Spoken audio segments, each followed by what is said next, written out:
You're watching, yes, the Yankees Entertainment and Sports Network.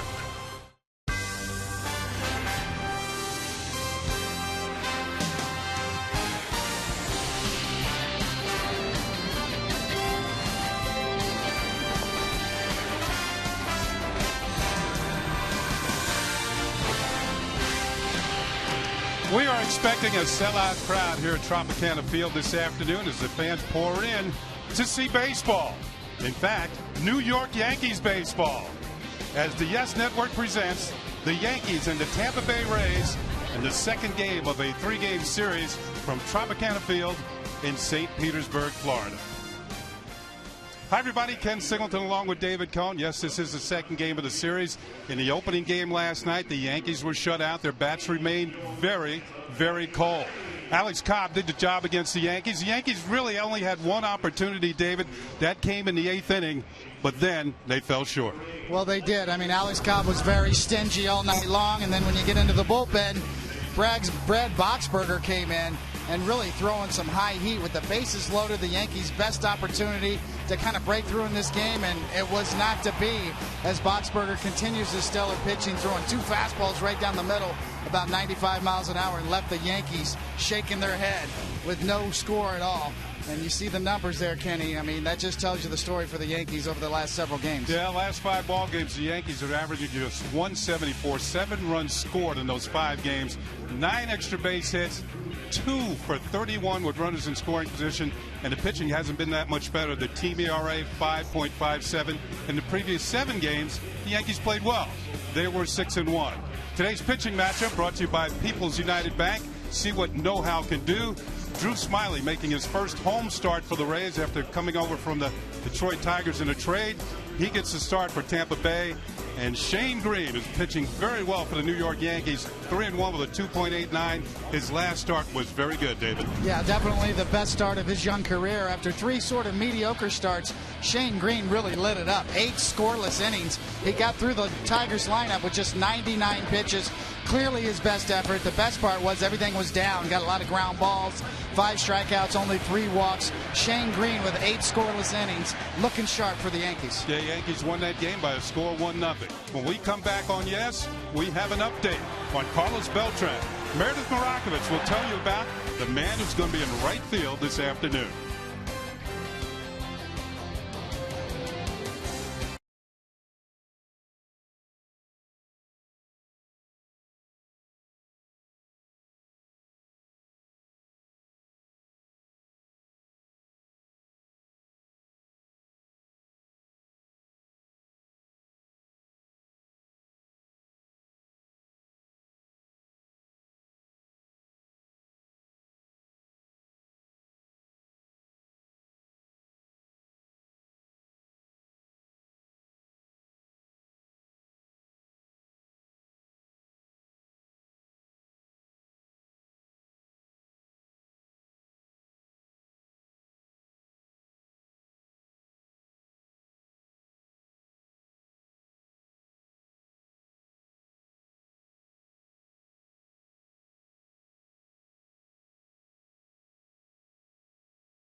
with Marakovitz. When the Yankees take the field this afternoon, the lineup will have a little bit of a different look. Carlos Beltran will make his return to right field. He hasn't played in right since the Milwaukee series, hasn't started a game since back on May 10th.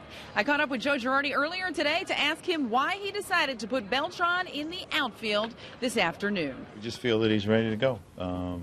Try to get as many right-handed hitters in there against Smiley as possible. He's been very tough on left-handers this year and the last couple of years, and it's one way of doing it. When you say he's ready to go, what was the indication that you saw in him that you believe he was ready? Throwing the ball fine and throwing enough distance that we felt comfortable putting him in right field. Do you keep an eye on him when balls are going his way? No, I don't. I feel that he's healthy and that it shouldn't be an issue. With Beltran back in the outfield, that allows manager Joe Girardi to give one of his guys what he calls a half day. So Derek Jeter will DH this afternoon, Beltran in right and batting fifth. Plenty more to come on the lineup and much more on the Yes Network. Ken Singleton and David Cohn coming up after the break.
And there was some rain today in Florida, but we're inside. Doesn't matter what's going on outside of Tropicana Field. We're going to have baseball, and it's going to be on time as the Yankees are going to take on the Rays in Game 2 of the series.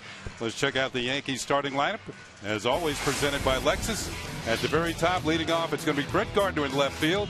The designated hitter will be Derek Jeter. He'll bat second. Jacoby Ellsbury will be in center. Cleanup hitter is Mark Teixeira. He'll be at first base. Carlos Beltran returns to the outfield. He'll be in right field. Chase Headley will be at third base. Martin Prado will be at second base this afternoon. Francisco Cervelli doing the catching. And batting ninth, the shortstop, Brendan Ryan.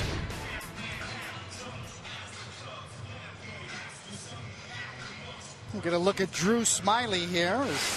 He is the big name in that big trade that sent David Price to the Tigers. And you see on the year, games and starts, he's shuffled back and forth between relief and the rotation. And pretty decent numbers on the year, only 36 walks. And let's go ahead and give you your pitcher scouting report, brought to you by your Tri-Honda dealers. And the new kid on the block, this is his third start for the Rays, but the first one here at home at Tropicana Field. And we mentioned that big David Price trade and thrown into the fire. He's done pretty good since he's been here. He's coming off 7.2 innings of scoreless ball his last start, and he 1-1 with a 2.0 ERA so far as a Ray. And quick pick. He's got a pretty good pickoff move. It's developed over the last couple of years. He's got 6 pickoffs this year, which leads the American League. So watch out, Ellsbury and Gardner, when you get on first base. And you heard Joe Girardi say he wanted to get as many right-handed hitters in the lineup as possible. Drew Smyly in his career has had left-handed hitters to 100, 200 batting averaging. Here's Brett Gardner. He's going to face a lefty right from the start. It'll be Gardner and Ellsbury as far as left-handed hitters are concerned for the Yankees this afternoon. And here we go. First pitch is in there for a call strike, as called by home plate umpire Kerwin Danley. Brett Gardner 2 for 12 on this road trip, just 8 for his last 40. And he foul tips it in and out of the glove of Curt Casale, the catcher, and it's 0-2. But Gardner, one of the better leadoff hitters in the league, has scored 74 runs. That puts him in the top 10 in run scoring in the American League. The league leader in runs scored is Brian Dozier of the Minnesota Twins. He has scored 84 runs. Smyly ahead on the count.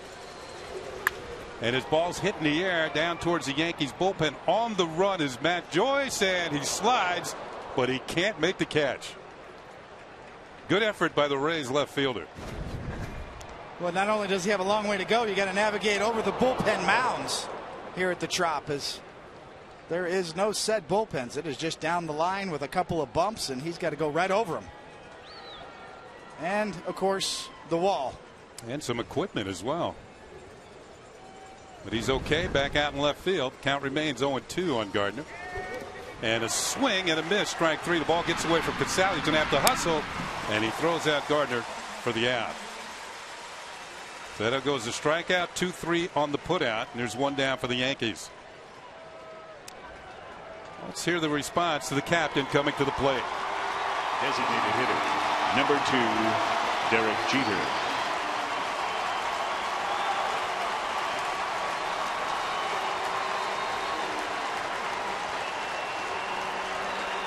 Well, this is getting to be a routine occurrence on the road as Jeter comes up to hit for the first time in the game. The fans on their feet, and a lot of times the last time he comes up in a game. Smyly delivers, and it's outside for ball 1. Jeter has played 253 games in his career against the Tampa Bay Rays. He's got 314 hits. And he fouls this one off, and it's a ball and a strike. And we told you he's a career .302 hitter against the Rays. Getting a chance at the DH spot in the lineup this afternoon. 5th time this year he's been the designated hitter. And that's an off-speed pitch. It misses inside. 2 balls and a strike. Drew Smyly on the mound. Originally a 2nd-round pick of the Detroit Tigers in 2010 out of the University of Arkansas. Jeter fouls it at the plate. Smyly, well, as Jeter walks this one off, that never feels good. Ooh. Looked like it was off the calf. Yeah. Well above the little shin guard that he wears there. Nice cutter from Smyly that just bores in on Derek, and you can see the facial expression about how he felt about that one. Count is level. 2 balls and 2 strikes. Pitch is fouled off once again. While pitching at the University of Arkansas, Smyly was a teammate of Houston's Dallas Keuchel. So a pretty good 1-2 punch. Both left-handers. Both made it to the big leagues.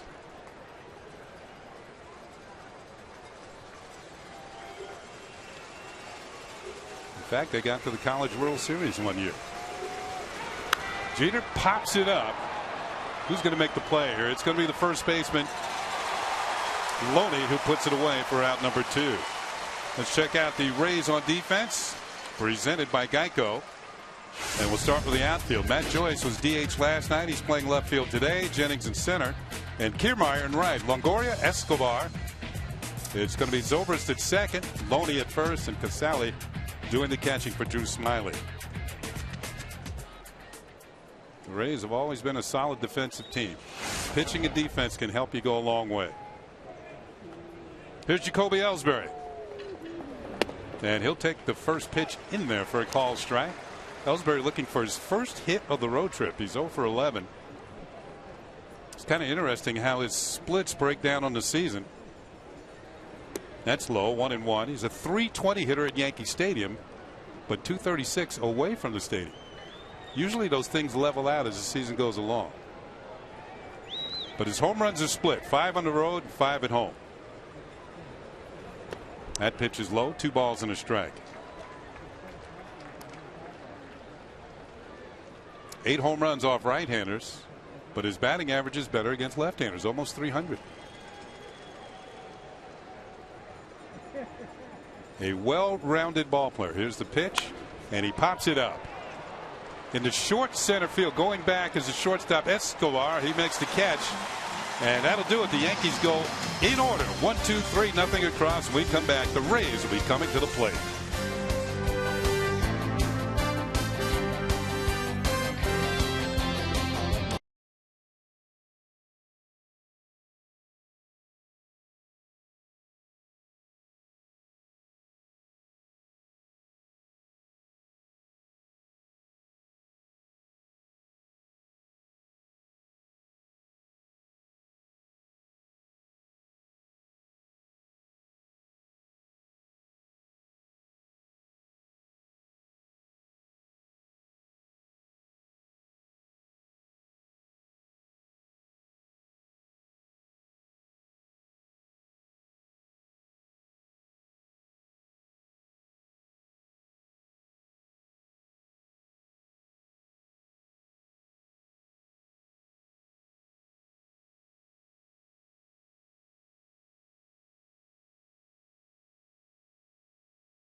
He's looking for his 4th major league victory, and he comes in with a record of 3-1. Let's check out today's Rays starting lineup presented by Chevrolet. They'll be facing Shane Green.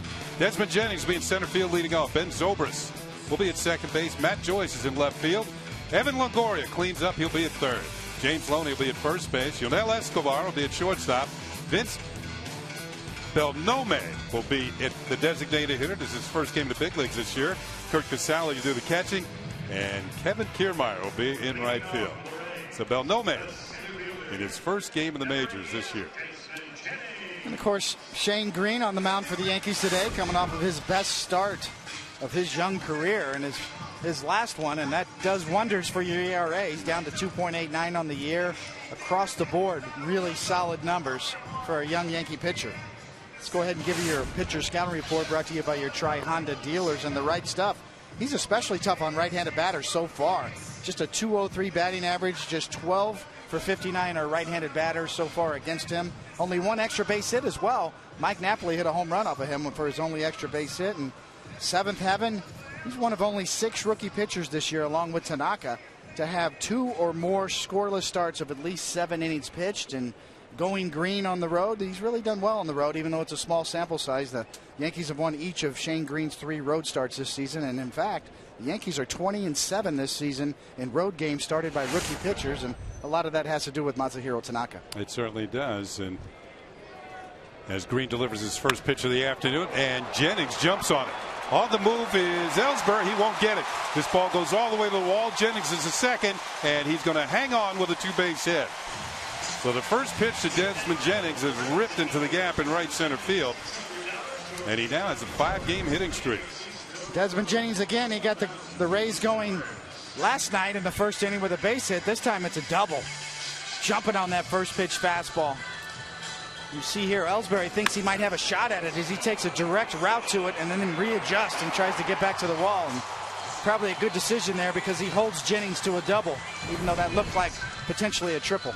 28th double of the season for Desmond Jennings. He's at second with nobody out. He'll bring up Ben Zobrist. Zobrist at 279 overall on the season. And he takes the first pitch. It hits the outside corner for a call strike. Shane Green is from Florida, Clearmont, Florida, which is over near Orlando. Graduated from East Ridge High School in Clearmont.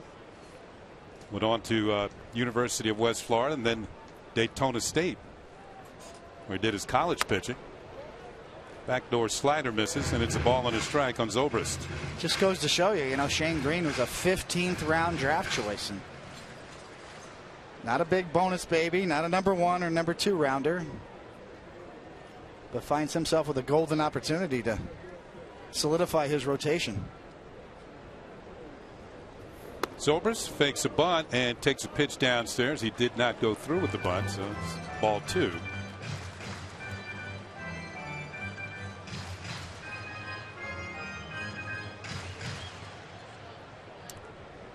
Very slow start, but since July 4th, when the firecrackers went off, so did his bat with runners in scoring position.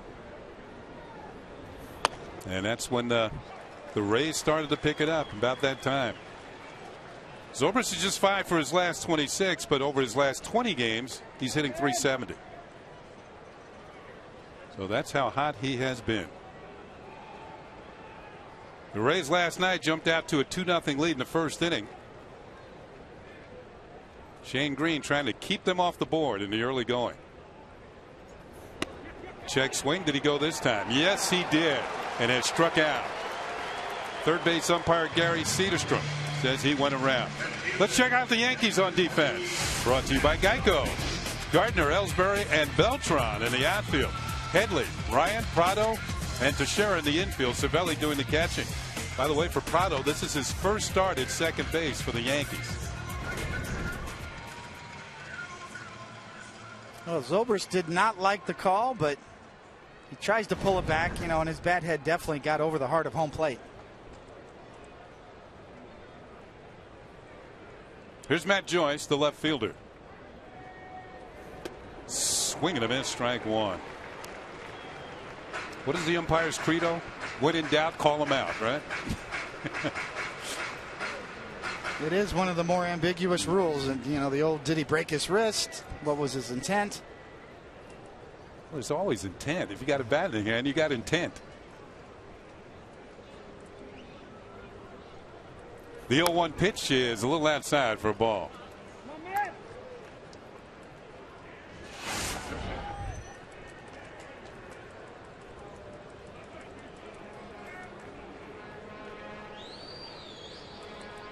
Matt Joyce, been one of the better hitters for the Rays with runners in scoring position.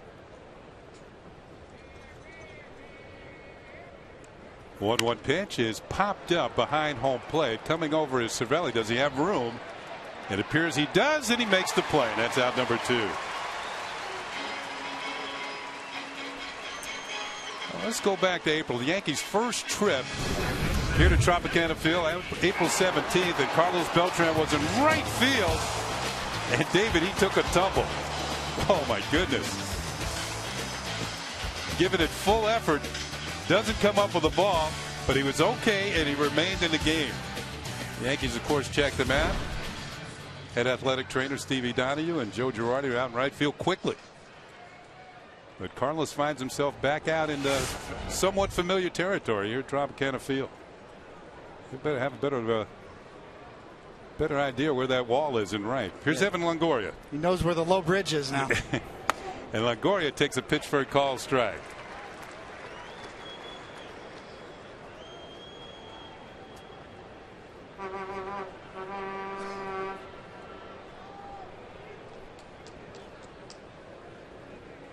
Longoria working on a 5-game hitting streak.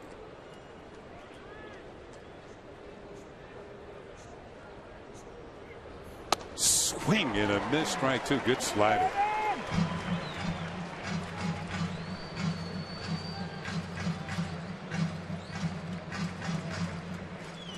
Shane Green has retired the side in order in the first inning in 4 of his 6 starts in the major leagues, but that won't happen this afternoon. He's going to have to pitch his way out of trouble. The 0-2 pitch, and Longoria follows it. It's outside for a ball. Ball and 2 strikes. Well, the most impressive part about Shane Green is his plus above average stuff. I mean, that's an 89 mile-an-hour slider there. He's topped out about 94 to 95 with his fastball. Just a cut above, and just in terms of pure stuff. I remember seeing him in spring training, and it was just for a brief period of time. Maybe he pitched 1 inning. You know how they're working people, building up arms, and just, man, this guy's got a good breaking ball. Fastball tops out pretty well, too. Swing and a miss, strike 3. There's that good breaking ball. He strikes out Longoria. A couple of strikeouts following a leadoff double and a foul out, and that's it for the Rays.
Now, out of doors, it's warm and steamy as it usually is in Florida. 87 degrees of temperature, 65% humidity, the wind at 8, and the forecast mix of sun and clouds. Indoors, it's clear, 72. Very comfortable. It's baseball. Mark Teixeira leading it off here in the 2nd inning for the Yankees. Takes a pitch upstairs for ball 1. Teixeira just 1 home run behind the Yankee Clipper Joe DiMaggio on the all-time home run list. That pitch is in there for a strike. His next for Teixeira will be number 361, and that would tie Joe D. A brand name. Ball hit high in the air, deep center field. Going back is Jennings, but he has room, and he will make the catch for out number 1. Fans, a reminder, Yankee Baseball is available in Spanish by hitting the SAP button on your remote. SAP is brought to you by Infinity. So Teixeira is out number 1. Will bring up Carlos Beltran, the right fielder. Carlos had made 26 consecutive starts as a designated hitter. Takes a pitch high for a ball. And today's the day Joe Girardi puts him back out in right field and gives Derek Jeter a half day off as a DH. That pitch is in there for a strike. Now, that was the longest string of DH starts for a Yankee player since Chili Davis had a 44-game stretch. This ball is popped up. Short right field. Kiermaier has speed. He comes on and makes the catch for out number 2. 2 up and 2 down for the Yankees here in the 2nd.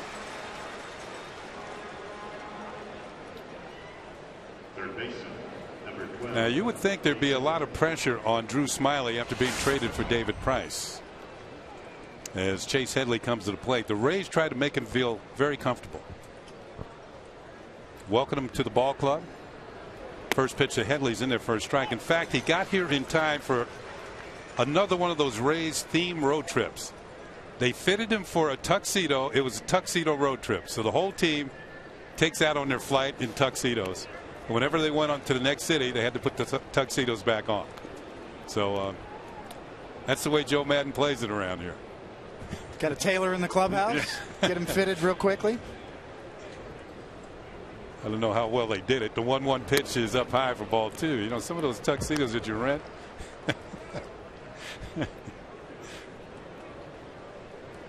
Joe Madden tries to make it fun. Swing and a miss, and it's a 2-2 count on Headley. You know, I got to believe that, you know, even though it's, you know, there's obviously 40 or so games to go in the month of September, but Joe Madden's going to get some consideration for manager of the year. The way he's dug this team back out of the grave almost. Headley takes inside, and the count is now full at 3-2. As David was alluding to, the Rays were 18 games below 500 on June the 10th. And they've played some baseball to get back to 500. They did it last night with the victory over the Yankees. They are now 61-61.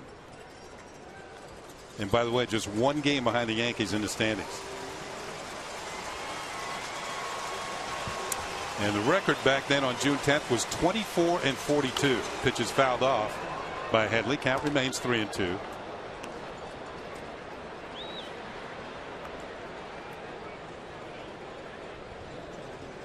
And they are 17-8 since the All-Star break. Only one of 4 teams to do that. Come back from 18 down. Another pitch fouled off by Headley. Yeah, that's saying a lot. I mean, they had 42 losses. And I think of those 4 teams, so one of those other 3 teams, none of them finished over 500. So they expended a lot of energy to get to 500 and then were gassed for the remainder of the season. That pitch is inside, and Headley eyeballs a walk, and he's the first Yankee base runner this afternoon. He trots down to first with 2 outs. And that will give Martin Prado a chance here in the second inning.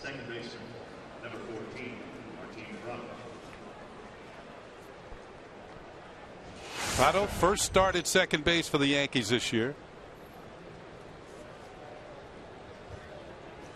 A career .293 hitter. Played with Atlanta and Arizona. And he takes a pitch in there for a call strike.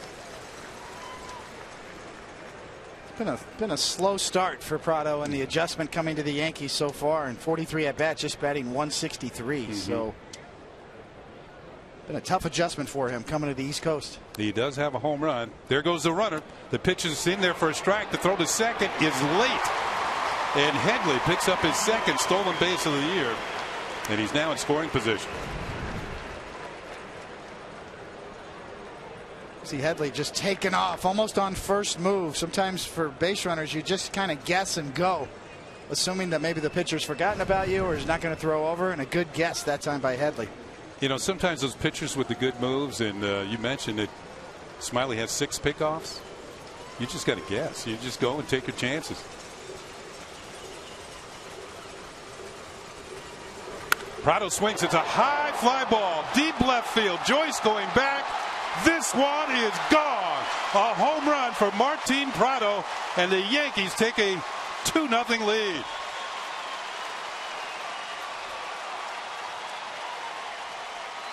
Prado's second home run as a Yankee.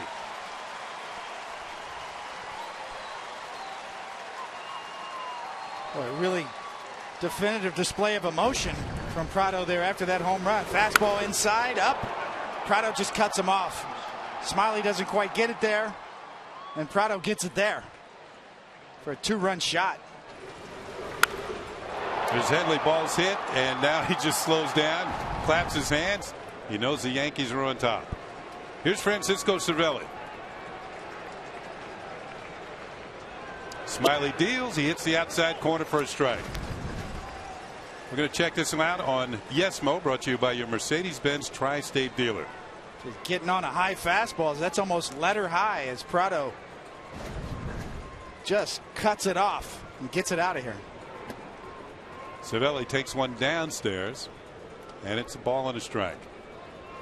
So Martin Prado with his 7th home run of the year overall, and his 2nd as a Yankee.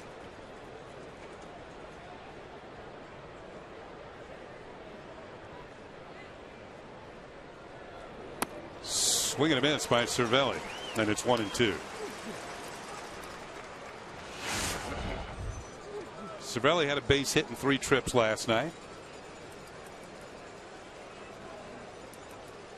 .295 on the season, couple home runs, his last one coming in Baltimore. First stop on this road trip. Off speed pitch, fouled off. So we mentioned those platoon splits for Smiley this year, you know, and how tough he is on lefties, and Joe Girardi juggling the lineup today, and right-handed batters hitting .302 off of him this year. 97 for .321 with 12 homers. That was the 13th home run against right-handed batters that Drew Smiley's given up.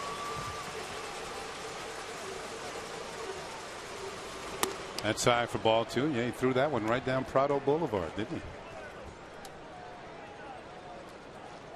Really definitive display of emotion from Prado. You could see the frustration kind of come out with that home run at home plate.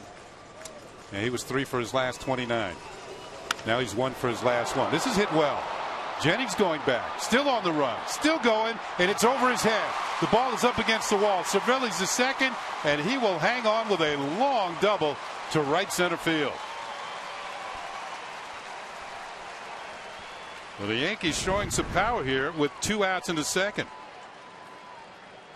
Looks like something off speed, maybe a little slider left out over the plate, and this ball just continued to carry as Jennings has good range.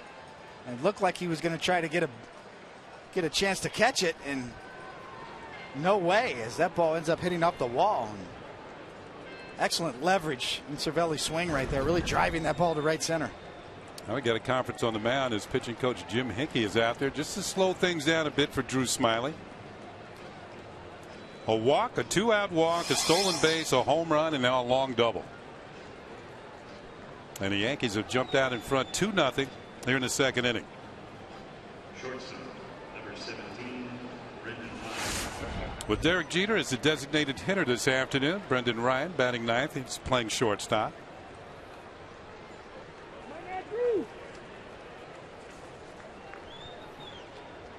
Ryan getting his 12th start at short. And he'll take a pitch for a call strike. He's got a runner in scoring position. The Yankees are 1 for 1 today with runners in scoring position. The home run by Prado.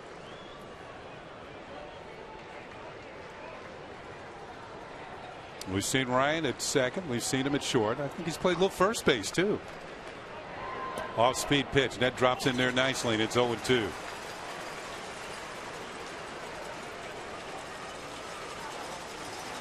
Probably Smiley's best pitch. He's not an overpowering pitcher, but his curveball has been very effective, like the one he just threw.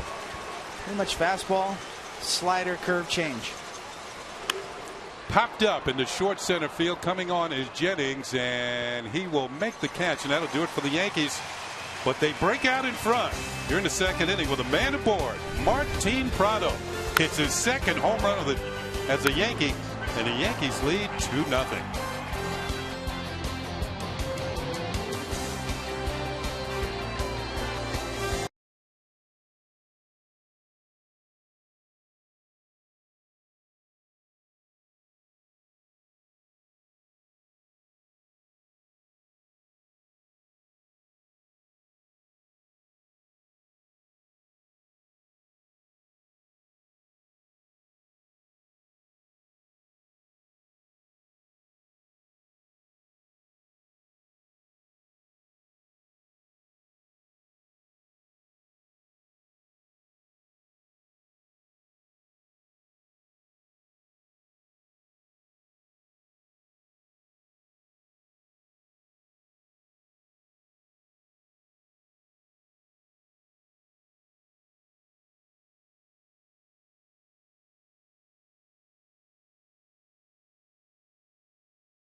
The Rays 2-0 as we head to the bottom of the second. It's time for the injury report, brought to you by Montefiore Medical Center.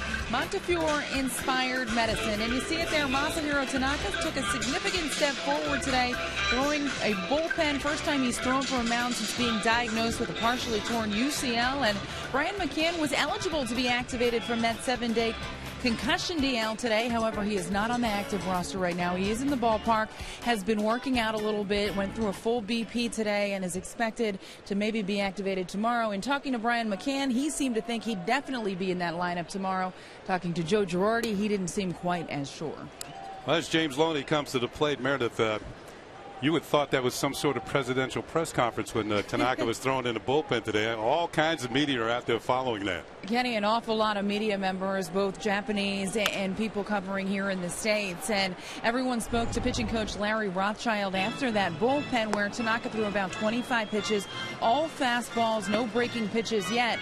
But he felt good, and that's happening just after 12 o'clock today. And Larry Rothschild said things he was looking for is delivery, facial expressions. Was everything smooth and fluid as he was on the mound? And the answer to all those questions were yes. And Tanaka said his elbow felt fine. That was not an issue, but did admit that he wasn't exactly throwing at 100% yet. He said, first bullpen, I'm not going to go out there and throw 100%. I kind of have to work my way up to that.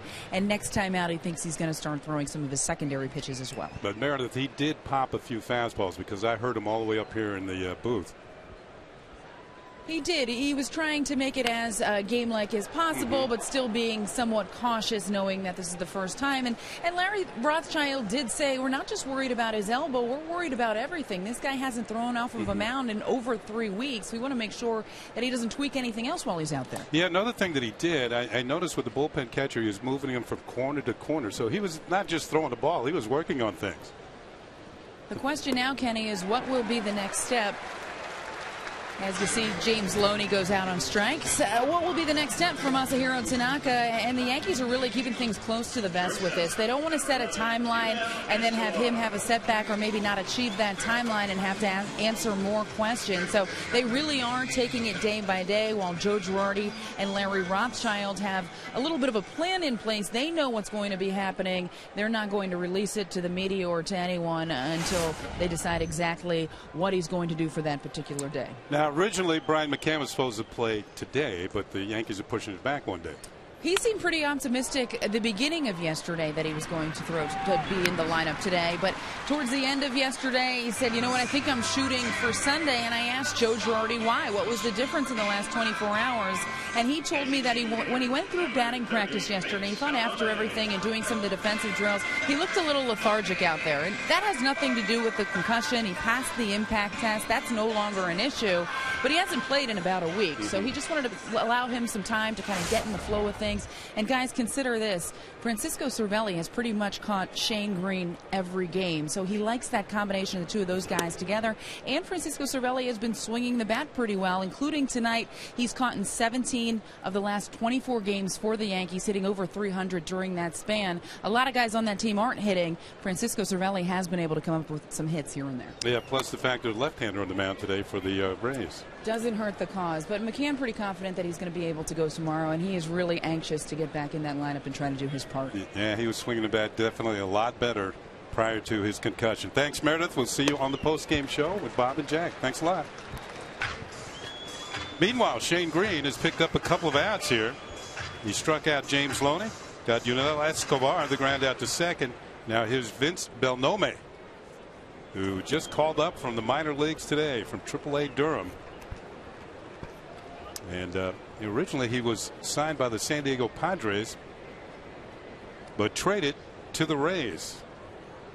And last year he had 300 at AAA Durham. He was hitting about 260 this year. And that pitch is in there for a called strike.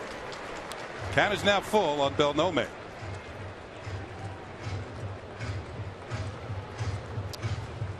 So Masahiro Tanaka, David, just progressing along here. I don't know if you had elbow injuries to come back from. 3-2 pitch is fouled off. He looked good to me throwing in the bullpen and watching that video. It was free and easy. There was no inhibition at all. Naturally, you're not going to air it out your first bullpen session, but the fact that he was on the mound and throwing the ball downhill with a little velocity behind it is a really encouraging sign. payoff pitch to Beltran is outside, and he draws a walk. The 2-out base on balls will send Beltran to first base and bring up the catcher, Curt Casale. First walk charged to Shane Green this afternoon. By the way, Shane Green, we mentioned he's from near Orlando, Clearmont, Florida. And he left about 30 tickets today for family and friends. And Green said he grew up a Braves fan. He was a Braves train over near Orlando. And he had never come to the Trop until after he had signed with the Yankees. So he'd never been to Tropicana Field. And now he has a chance to pitch in front of family and friends. Curveball is inside to Casale, ball 1.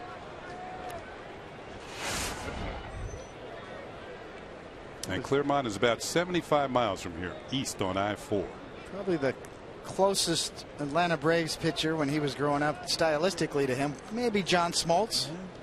I kind of see a little bit of the Mets' Zach Wheeler stylistically in Shane Green.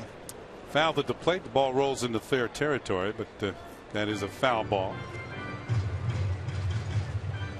And a very live fastball that moves all over the place and a tight slider. I think the last pitch to come for Shane Green is that changeup, and we've seen him use it sparingly so far, but that's going to be the pitch, especially against left-handed batters. It's going to allow him to neutralize the potential platoon splits that he's going to have to deal with on down the road. 1-1 pitch is lined into center field for a base hit. Turning at second is Beltran. He'll hang on there. And after 2 outs, the Rays are mounting a rally here in the second. Cervelli's setting up down and away, and that's where it is. I mean, it's definitely outer third. And not a bad pitch. I think you got to give credit to the hitter there. That's a line drive right back up the middle, hit it where it was pitched.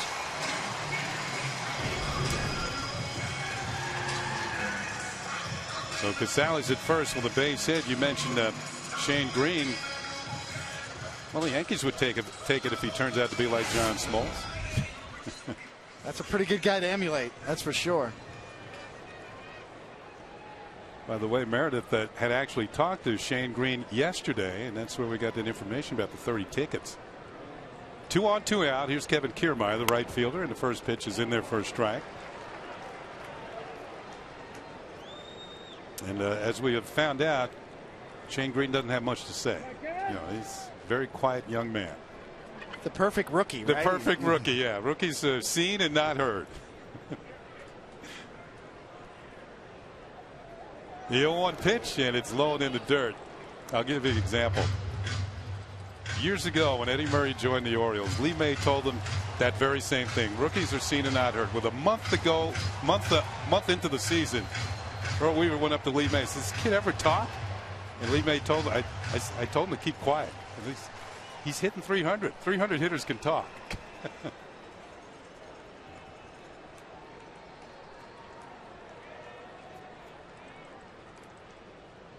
And the 1-1 pitch is a little low for a ball. Another thing about Green, when you watch him on the mound, there's not much emotion. Just doing his job. You know, it's obviously just the beginning of his career, but yeah, demeanor-wise on the mound, body language-wise, he's handled himself well so far through the ups and downs. Call strike 2. It's 2-2 on Kiermaier. Maybe he's going with the Mariano Rivera credo. Never let him see you sweat. You know, Mariano, same sort of thing. Not much emotion until he came out of the game for the last time. 2 balls, 2 strikes, 2 on and 2 out. Yankees up 2-0.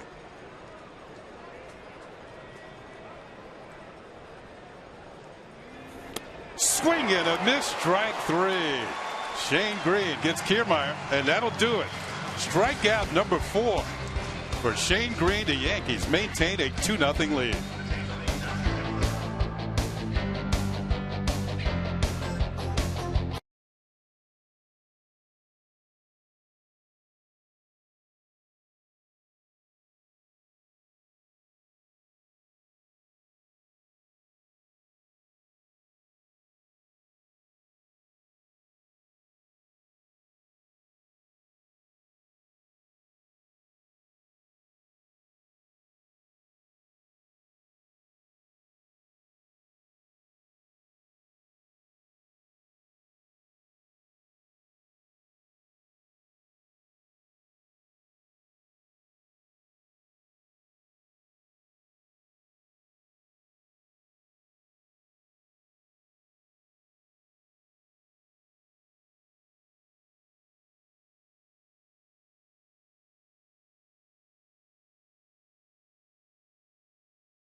it's time for today's conversation, brought to you by Toyota. Prius is the official hybrid vehicle of the Yankees. And here's how the conversation starts. Wow, I didn't even get to question it. Yeah, the question was, what did you think of Mo'ne Davis in the Little League World Series? And that TJ Sochi, outstanding. Not only is she playing with the boys, she's completely dominating them. Here's Brett Gardner leading off, takes a pitch inside from Smiley ball one. David, I wanted to get your thoughts on the young lady who was pitching for the Philadelphia team. Incredible. Absolutely fantastic. The story all around, but her stuff. I mean, that's no novelty act. She is legit.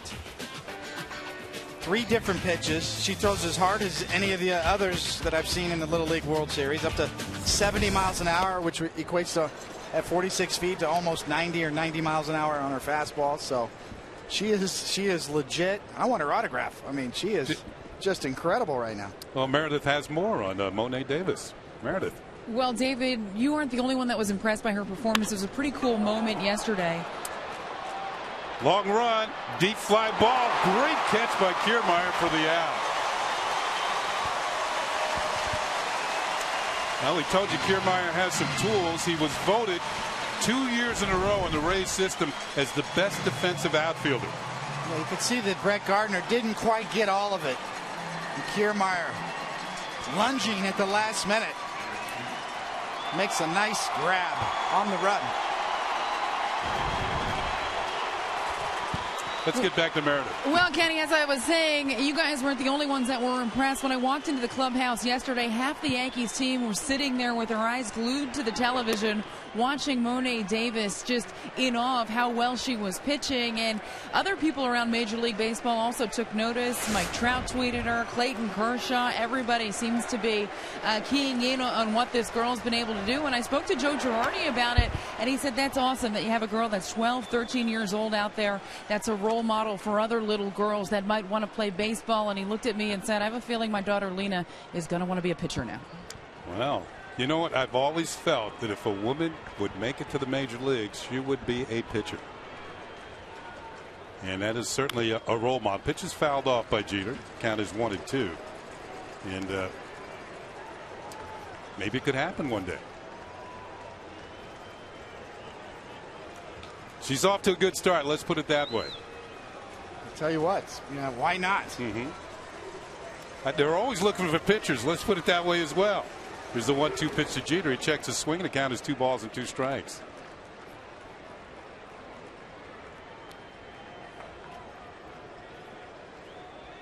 So we will definitely be following Mo'ne Davis for the remainder of the Little League World Series and maybe beyond. 2-2 pitch. Jeter fouls it off. The count remains level at 2-2. But it is quite a story.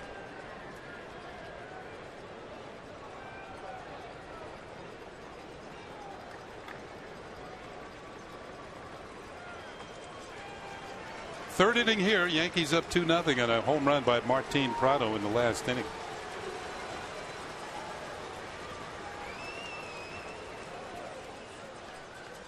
You know, the interesting part about Mo'ne Davis, just to wrap that up, is there actually was a. Did you see Jeter gets locked up with a fastball up and in, 92 miles an hour from Smiley. Jeter still getting an ovation walking back. Even when he strikes out, he'll get an ovation. As Smiley hits the target this time. But just to finish up on the Mo'ne Davis story, there was actually a female pitcher back in the Negro Leagues that was at that game. Peanut Johnson, Mamie Peanut Johnson. What a great story that was. That she was sitting right behind home plate watching Mo'ne play. And one of the kind of unheralded stories in the great Negro Leagues. And, you know, we go through Kansas City and go to the Negro League Hall of Fame. Mamie Peanut Johnson is in that Hall of Fame, and it's brought her back to the spotlight too as well. Just a great story all the way around. Here's Ellsbury, and he kicks a breaking ball for a call strike. Ellsbury popped up his first time, popped out to short.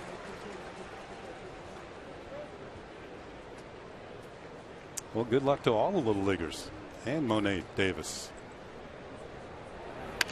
Ball's hit on the ground towards first to Loney. He'll step on the bag, and the Yankees go in order here in the third. So the Yankees go 1-2-3, and Kevin Kiermaier comes with a reputation being able to make all the plays in the outfield. He makes this one to retire Brett Gardner.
August 20th for one of the hottest collectibles of the season.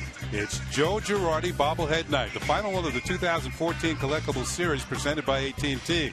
And that's for the first 18,000 guests in attendance. For tickets, log on to Yankees.com, visit Yankee Stadium ticket window, Yankees clubhouse shops, or call Ticketmaster at 877-469-9849. Bottom of the third inning. A couple of Yankee fans enjoying the game on our Audi A3 scoreboard. Yankees up 2-0. Shane Green into his third inning of work. He has struck out 4 thus far. Here's Desmond Jennings. Had a leadoff double in the first inning.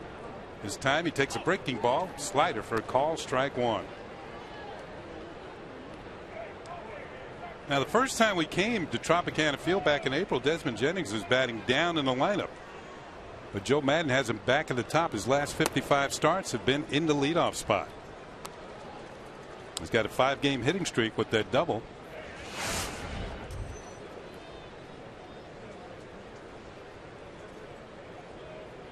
Shane Green deals, and that's outside. 2-1.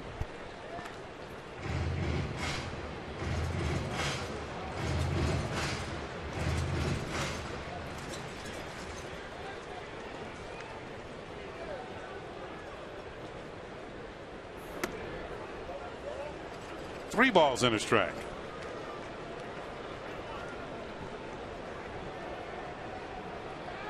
Yeah, that first series that we came here was back on April the 17th, and Jennings was batting second in that series. Next pitch is fouled off, and the count is full at 3-2. The opening game of the series, he started, batted second, had one of those no contact nights, David, struck out 3 times and walked. But then his shoulder was bothering him, and he didn't play for the remainder of the series. And he just came back last night. His shoulder was bothering him, and he missed 2 games in Texas. This one is lined towards left field. Brett Gardner on the move and makes the catch. Line drive held up enough as Jennings hits the ball hard for the second consecutive at bat. But this time he's retired. A really good jump from Gardner on this slider that stays right there, and Jennings hammers it. No hesitation from Gardner, though. Right off the bat, he's on the run and makes a nice grab.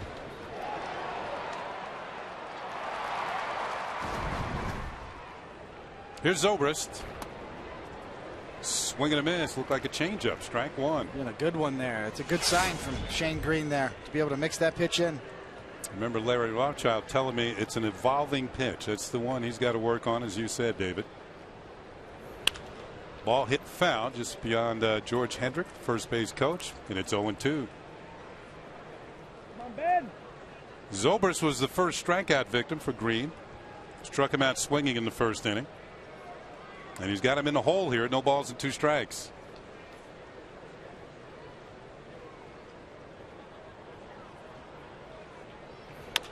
Little chopper towards the left side. Headley steps in front of Ryan, who makes the throw, and Zobrist is going to beat it out. I don't know if there was a mix-up there, as Headley was ranging in front of Ryan and kind of cut him off, and Ryan had to unload quickly and couldn't make the play at first. Crosstown traffic. Clearly, Headley kind of pulls up at the last minute. Here's footsteps from Ryan. Good pitch, first off, from Shane Green. Down and away, heavy sinker. Zobrist with just kind of an emergency swing. And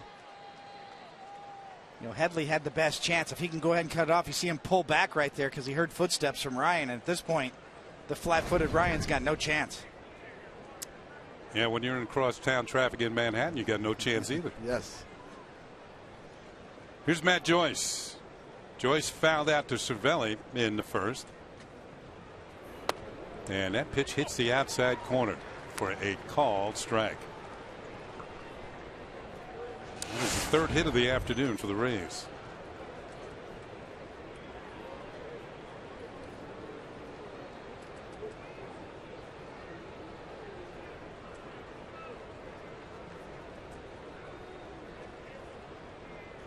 Swing and a miss, strike 2. We talked about the Rays really tagging off when Ben Zobrist got hot. The same thing kind of applies to Matt Joyce. Since June 27th, he's hit well over 300.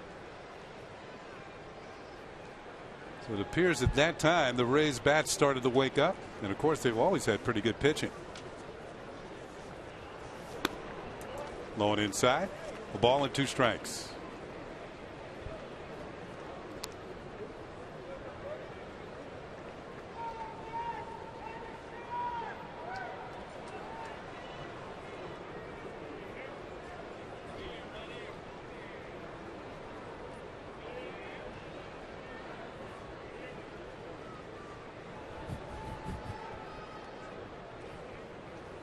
A throw over the first base. We want to wish a happy anniversary to our boss, John Filippelli, and his wife, Jenna. They've been married 33 years.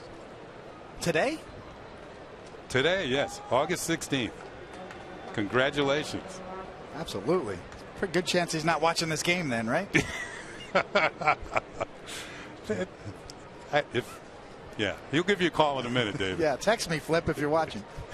Here's the 1-2 pitch, and it's line foul by Matt Joyce over the Rays bullpen.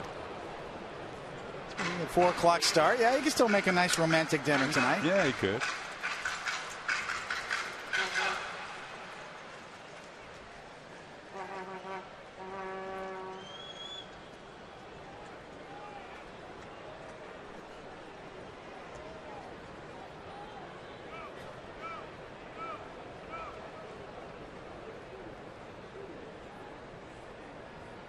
Green deals, and it's outside, ball 2. I'm thinking about Shane Green and the fact that he has no emotion on the mound, and for some reason Clint Eastwood comes to mind.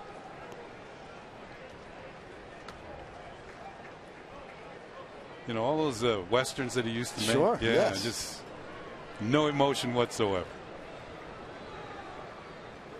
The 2-2 pitch is swung on and missed, strike 3, and that's strikeout number 5 for Shane Green, and still no emotion. No emotion. The slider down and in. It's darting and biting.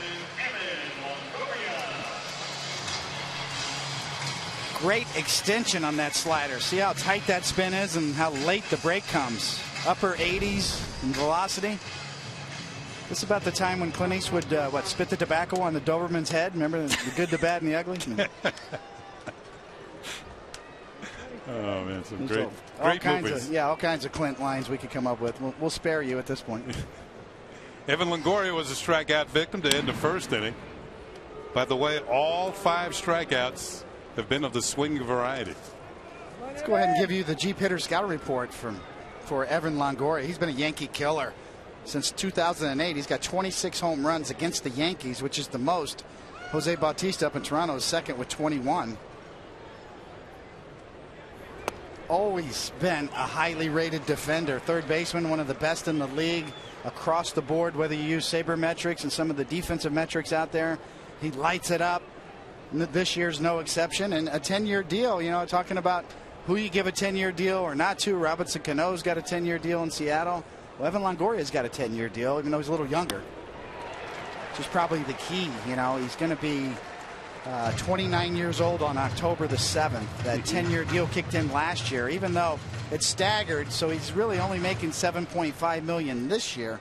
But by the time 2022 rolls along, he will tally up to $135 million and some change for a 10-year deal. And some change. 1 ball and 2 strikes.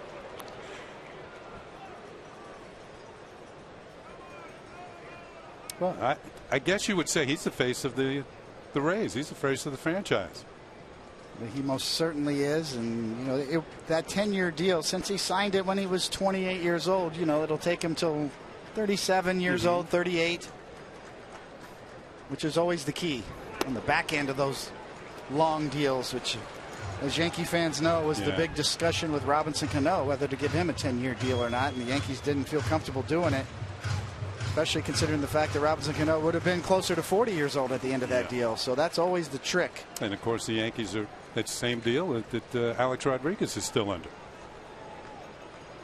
2-2 on Longoria. Swing and a miss, strike 3 for the 3rd consecutive inning. The man with no emotion strikes out 2 Rays. Longoria is gone, and so are the Tampa Bay Rays.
Smokers Quick Line Quiz. Call 1-866-NY-QUIZ for free help today.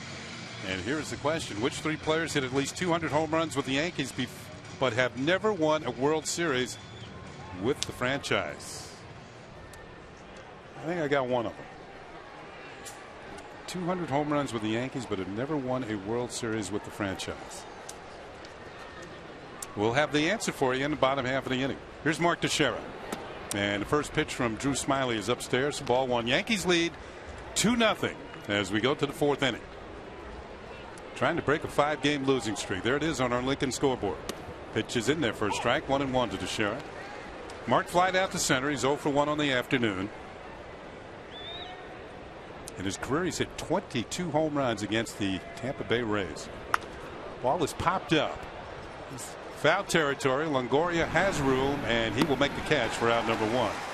You know, we talked about the Yankees getting shut out last night and the last 5 games having trouble scoring runs. Well, interesting stat from ESPN Stats I got on Twitter, Kenny, in between innings is with Martin Prado's home run, the Yankees obviously won't be shut out in this game, and that's going to extend the Yankees streak to 2,516 games without being shut out in back-to-back games. That's the longest in Major League history, according to Elias Sports.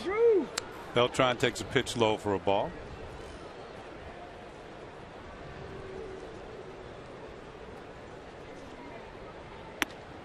And that is ball 2. And we also have a note here. It's more than twice as long as the next longest current streak of that kind for any team. And it's the Detroit Tigers. They haven't been shut out in back-to-back games in 1,081 games, going back to April 2008. That shows you how strong the offense has been for the Yankees over the years. Here's Escobar, and he'll throw on the first to get Beltran, and that's out number 2. And it usually is a sign of teams that when they've been shut down, they make somebody pay the next day. That's a large sample size of games. You're talking over 2,500 games. Here's Headley, who drew a walk with 2 outs in the second. Prado, who's on deck, followed with a home run. And that's been the scoring in this game. That pitch is in there for a strike. And when Prado hit that homer, there were 2 outs. And that broke a streak for the Yankees of 0 for 20 with 2 outs and runners in scoring position. 0 for their last 20. Fans catch all of the second half action on MLB.TV Premium, the #1 living streaming sports service. Watch every out-of-market game live in true HD on over 400 devices. Visit Yankees.com for details. Here's the pitch to Headley. Hits it hard on the ground to short. And Escobar with a strong throw. It's in time. And the Yankees go quietly here in the 4th inning. 1-2-3 against Drew Smyly. On to the bottom half of the inning. Yankees are up 2-0.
answer to our New York State Smokers Quit Line quiz. And the quiz today is which 3 players have hit at least 200 home runs with the Yankees but have never won a World Series with the franchise? Don Mattingly's one. Got to be Donnie Mattingly. Maybe Giambi. Yeah. Maybe Winfield. I don't know if Giambi hit 200 home runs with the Yankees. Oh, Cody on the money. Give that man a prize. Don Mattingly, Dave Winfield, and Jason Giambi. Yeah, I was on the '92 Blue Jays team that Dave Winfield was on that team, and finally broke through and got the winning hit in the 6th game of the World Series Against Atlanta, yeah. against the Braves, a double down the line. Shane Green, and he deals a strike leading off the bottom of the 4th inning. On our Lincoln scoreboard, 2-0 Yankees. Shane Green has 6 strikeouts through 3 innings. His career high is 9. He did that in 7 1/3 against Baltimore. His pitch is fouled off. And by the way, when he struck out James Loney, who's at the plate right now, that was the first time Loney had struck out in 56 plate appearances. He's a tough guy to strike out, and that was a career high for Loney. 56 plate appearances without striking out. Shane Green put an end to that in the 2nd inning. His ball is lined directly at Prado, and that's out number 1.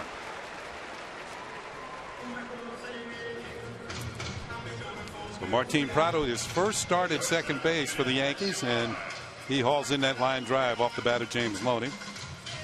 And that'll bring up the shortstop, Yunel Escobar.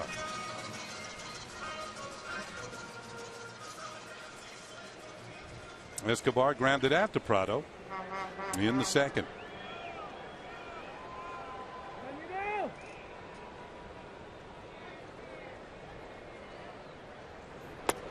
And the first pitch is a called strike.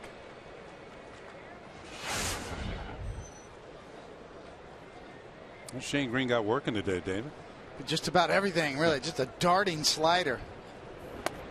There it is. Swung on and missed. Strike 2. I mean, that is well above average. If you're a scout sitting in the stands and you're trying to grade this particular slider, usually they grade it on a 2 to 8 scale. That's 6, maybe a 7, because it's 89 miles an hour with a lot of side to side movement. Going to try it again, and he gets strike 3. 3 pitches, and Escobar's out of there. 7 strikeouts for Shane Green, all swinging. I mean, that is well above average in terms of velocity, quality of the break. There's not too many guys in the major leagues that can throw a slider with this kind of movement at 89 miles an hour. It's clearly above average on the grading scale. A wave and a miss by Escobar. Here's Beltran.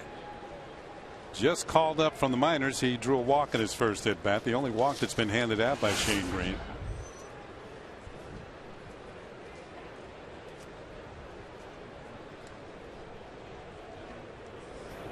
Pitch is fouled back. This is Beltran's first chance in the major leagues this year, but he'd been called up last year. And actually, I think he was 0 for 3 in his appearance, so he's still looking for his first major league hit. Pitch is fouled off, and it's a ball and 2 strikes.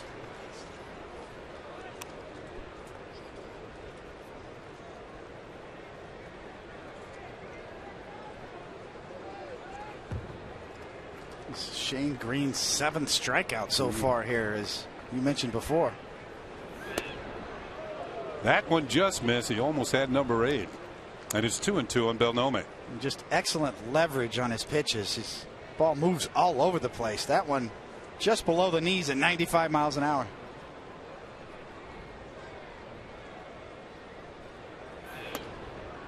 Another one that just missed, and the count has gone full at 3-2.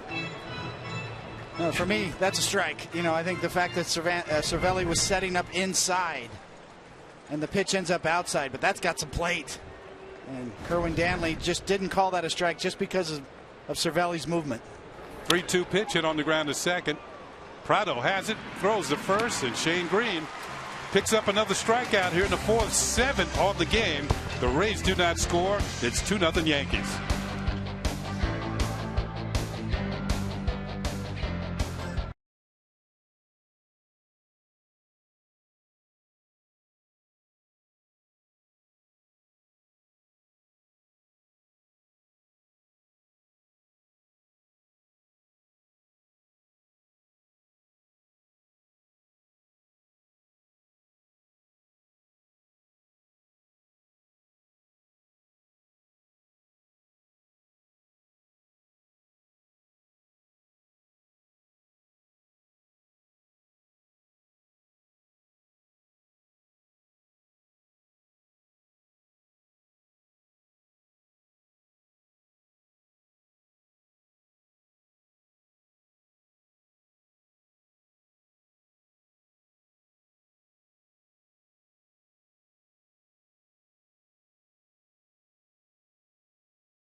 this afternoon. Yankees are up 2-0. And fans, you can now tweet at Yes Network your best fan photo using hashtag YesFanPhoto for a chance to have it shown during the game. And it's brought to you by AT&T. Martin Prado will step in against Drew Smyly. It was Prado's home run on a high fastball in the second inning. He gave the Yankees a 2-0 lead. Starts him with a curve this time and drops it in for a strike. We had mentioned today expecting a sellout crowd, and it looks to be just that here at Tropicana Field. It will be just the second sellout of the year for the Rays. And the next pitch is in there for a strike to Prado. It's 0-2. The largest crowd of the season, opening day, when they took on the Toronto Blue Jays way back on March 31st. They had 31,042. And we'll keep an eye on the attendance figures this afternoon. It's in the dirt. Ball and 2 strikes. And we showed you the shot of the fans in the upper deck, and there's a tarp up there. Those are covered. Those seats years ago, the Rays covered them up because they never got anybody to sit up there, quite frankly. And partially obstructed views because of the catwalk as well. I've never been up there, so I'll take your word for it, Dave. If you get up high there, yes, you got to look through the catwalk. 2-2 pitch to Prado, and he hits it in the air to right field. Kiermaier to his right, closes the gap, makes the catch, and there's one down the 5th inning. So Shane Prado, I should say Martin Prado, is retired, and it'll bring up Francisco Cervelli. It's no different this year, where the Yankees are the road warriors, really, in terms of attendance. Everywhere the Yankees go, they are the #1 draw. No different this year. Of course, Derek Jeter's last year. And yes, hey, wait a minute. Hey, that is the last row. Bob Uecker seat. That is the Bob Uecker seat right there. Cervelli had a booming double to right center his last time, and he'll take a slow breaking ball in there for a call strike. Cervelli jumped his average over the 300 mark, now hitting .302.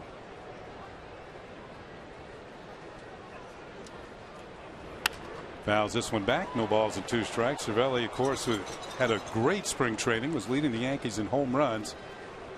I believe he had 5. I know he hit at least 4 or 5 home runs in spring training. And then early in the season, the injury bug bit him. Injured hamstring, running out to first base, and was put on the 60-day disabled list. He's in the hole. No balls and 2 strikes here against Drew Smyly. The 25-year-old left-hander is ready. And Cervelli takes upstairs, tried to check a swing, and he did, according to Mark Rippinger, first base umpire.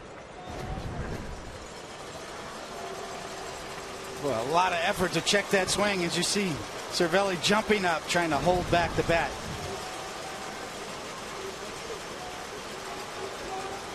Saw Yasiel Puig break a bat the other day doing that.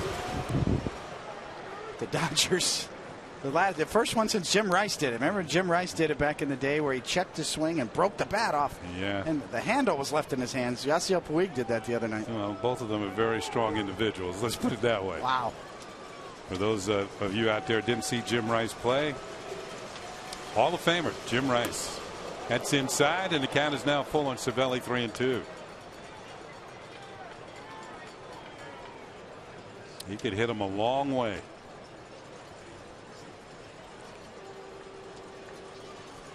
Jim Rice from South Carolina. Here's a 3-2 pitch, and Cervelli swings and misses, strike 3. So Drew Smyly picks up his 3rd strikeout. Well, the old 3-2 changeup looks like it's right down the middle, dives right over the heart of home plate, and it would have been a ball, but it's so hard to hold off of this pitch, because right when you commit, it starts to dive, as you can see in that side view. And of course, brought to you by Yesmo and your Mercedes-Benz Tri-State dealers here. We've got an obstructive view of that fan. One of the catwalks. 2 outs, nobody on. Brendan Ryan at the plate, and he takes a changeup in there for a strike. Ryan flied out to center. That ended the second inning. Getting to start at shortstop this afternoon. Foul tip. You were talking about the Yankees' attendance on the road.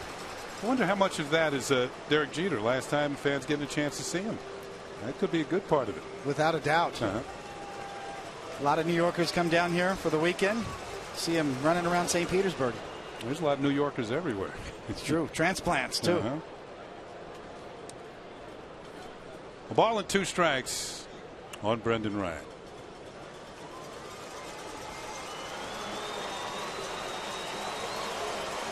There's no in between with the Yankees. Either you love them or you hate them. And that's what makes them such a great draw on the road.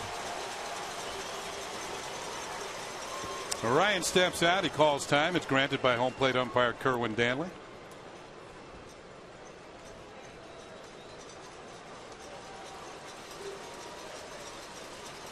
Now we're ready to go. 2 balls and 2 strikes. Seems to me Smiley's mixing in a lot of off-speed pitches this time through the order. Yeah, a lot more change-ups. That was a slow curve there. He takes a little bit off of that pitch.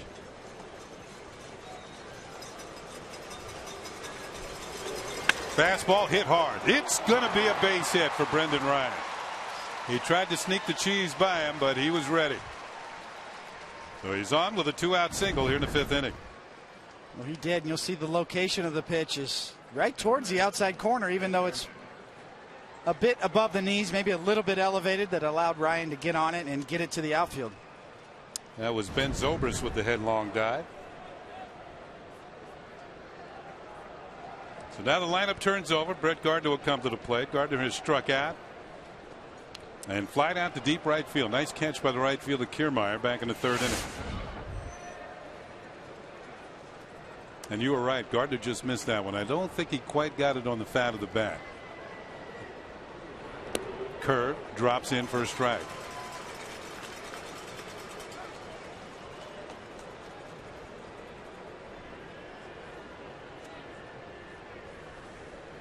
Two left-handed batters in the lineup for Joe Girardi today, Gardner and Ellsbury, and they are combined 0 for 4. That's in there for. No, it's a ball, a little high, 1-1. I thought Kerwin Danley was going to shoot that right hand out there. Let's take another look. Yeah, a little high. We told you that during his career, Smiley has held left-handers to under a 200 batting average. So that's why Joe Girardi tried to get as many right-handed hitters in the lineup today as he could. The runner's going, the throw's over the first base, and Ryan's in a rundown. Escobar has it, back to Loney. Ryan's still on the move. And now he's finally tagged out by Ben Zobrist. And that's going to do it. He guessed, but he guessed wrong. Yeah, that's what you call guessing on the first move. Well, he tries, does his best, but he's out, and so are the Yankees.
In the official hospital of the New York Yankees. Amazing things are happening here. And these replays all add up to a 2-0 Yankee lead as we go to the bottom half of the 5th inning here at Tropicana Field. Shane Green has been outstanding. He has allowed no runs on 3 hits underneath the roof here at Tropicana Field. Well, he has shown exceptional stuff today, and I know you made reference to Clint Eastwood, kind of the look-alike, or the look on his face. And actually, Kenny, I mentioned the Clint Eastwood movie. It was The Outlaw Josie Wales. Yes, well, that was the movie. There's so many of them.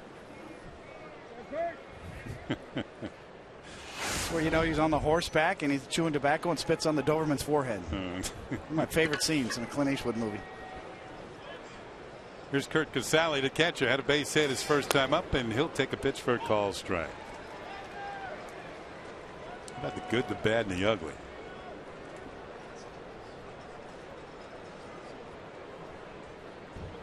That's a great movie too. Swing and a foul tip, and it's 0-2 on Casale.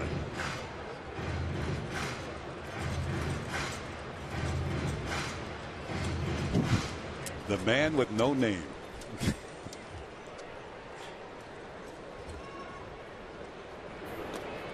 Low and away from Shane Green. It's a ball and 2 strikes. Casale, Kiermaier, and Jennings here in the 5th inning for the Rays.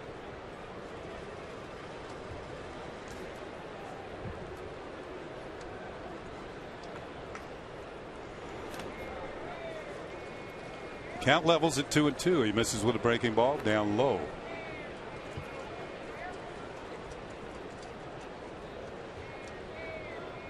Green goes with the flat brim hat. It's quite popular these days.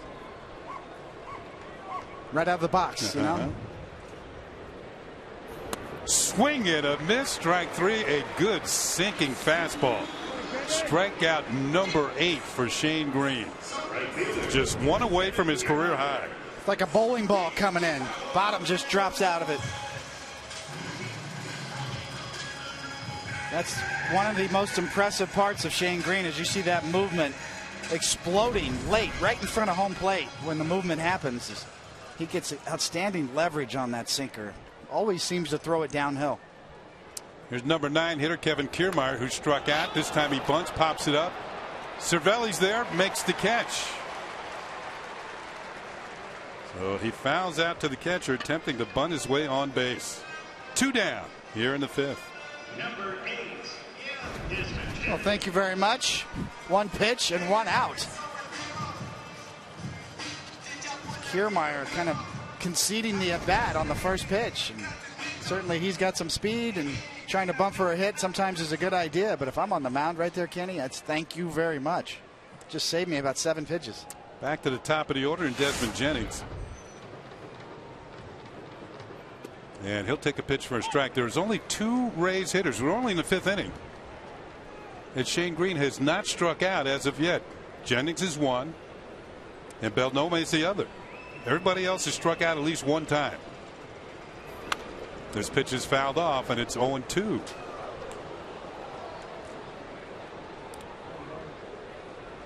There's been a lot of talk about Shane Green, whether he throws a slider and a curveball. Mostly sliders. The ones in the upper 80s are sliders, although he can take a little bit off of that pitch and throw it in the lower 80s. We've seen a couple of breaking balls he's thrown today that have similar break to a slider, but a little bit slower, around 81, 82 miles an hour. So he's got an ability to back off of that slider. As you see, Francisco Cervelli tried to call it right there with the number 2, traditionally a curveball sign. Call strike 3. Beltran is the only one left. He has struck out 8 of the 9 Ray hitters at least 1 time.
part by Volvo.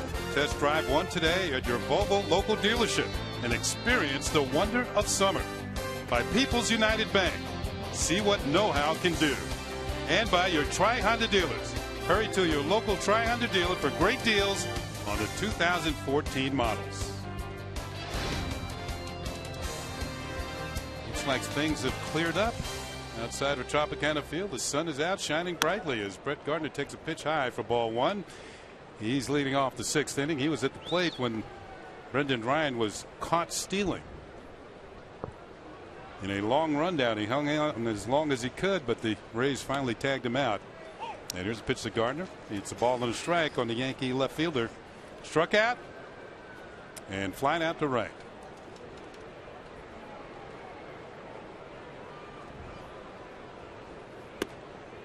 Ball 2, 2-1. Big gap in right center field, and there's some room down the line as well.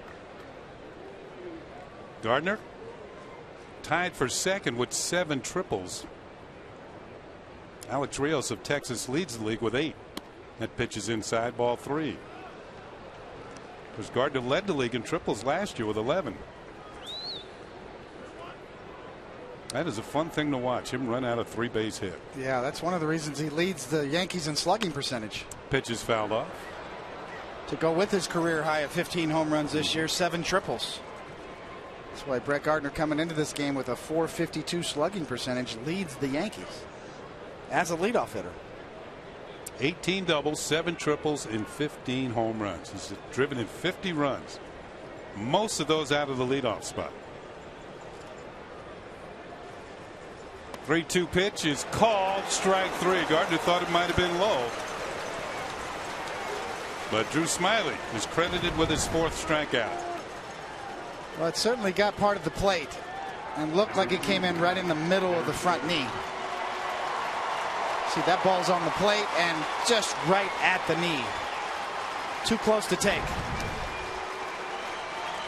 Another round of applause for Derek Jeter on this sellout afternoon at Tropicana Field. Jeter's popped out and struck out. He's 0 for 2.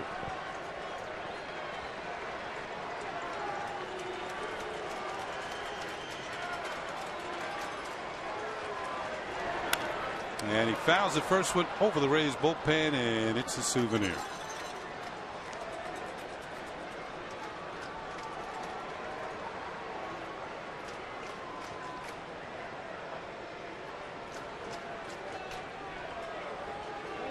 The Rays are playing Jeter in the outfield almost exactly the opposite as they played Gardner.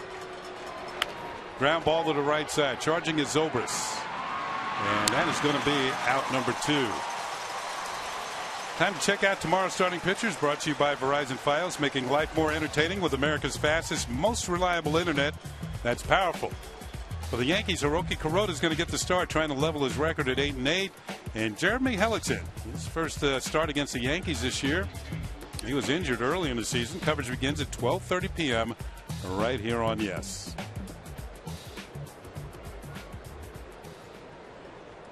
Here's Jacoby Ellsbury. He's trying to break an 0 for 13 on this road trip. He's popped out and grounded out. And he tries to bunt. It's popped up. Casale makes the catch. How about that? We've seen that top of the inning and now the bottom of the inning. 1-2-3 for the Yankees here in the 6th. Bottom of the 6th inning coming up. Yankees lead 2-0.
Definitely Shane Green. I mean, he has been dynamite, darting sliders all day long on top of this Rays lineup, not letting up.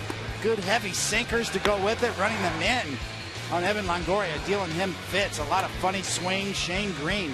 Well, I'm green with envy watching this stuff so far. T-Mobile game changer. 9 strikeouts for Green. No runs allowed in his last 13 innings with 14 strikeouts. 9 strikeouts today. That ties his career high. He struck out 9 Baltimore Orioles on July 12th at Baltimore. So he has a chance certainly to get into double figures. He's going to face Ben Zobrist. Zobrist struck out in the first inning, then singled in the third. And first pitch, fastball, down and away, ball 1. From bottom of the 6th inning, Yankees up 2-0. They scored their 2 runs on a 2-run home run by Martin Prado in the 2nd inning. Foul tipped off the glove of Cervelli, ball under strike. Zobrist, Joyce, and Longoria for the Rays here in the 6th inning. 2, 3, and 4 in their order.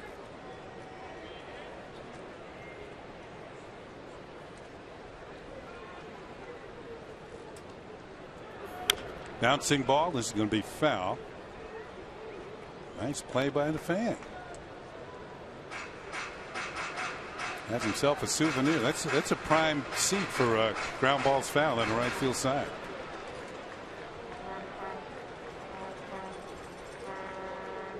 He is eating up Zobrist all day with that slider down and in. Call strike 3. Slider over the outside corner, and that is a new career high in strikeouts for Shane Green. He reaches double figures with his 10th strikeout of the afternoon. Now, Zobrist doesn't like it, but this time they go back door right to Cervelli's glove. Right there. Excellent frame from Cervelli on the overhead cam.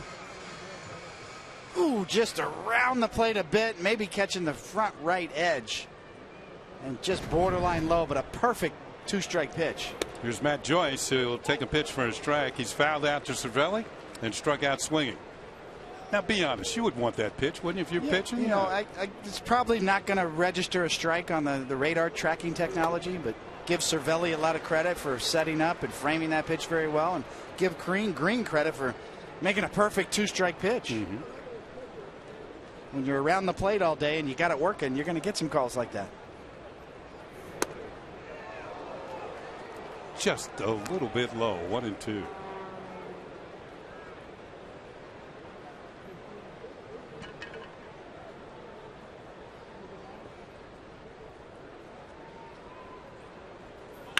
Line drive over Ryan and into left center field for a base hit. Ellsbury cuts it off, and Matt Joyce delivers the 4th hit of the afternoon for the Rays with 1 out here in the 6th inning.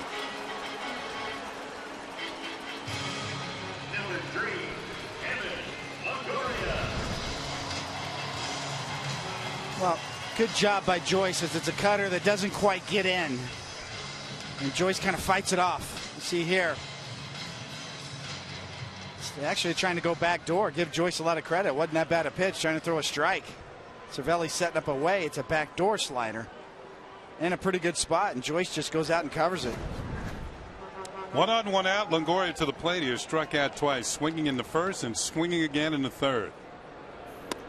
And he takes pitch inside for ball 1. Yankees up 2-0. 6th inning here at a sold out Tropicana Field. A lot of fans standing beyond the bleachers in right and left center field.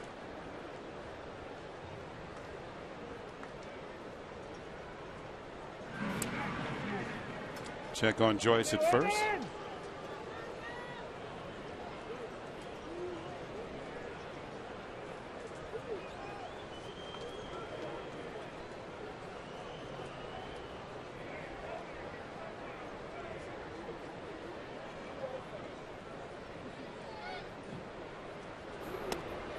Call strike to Longoria.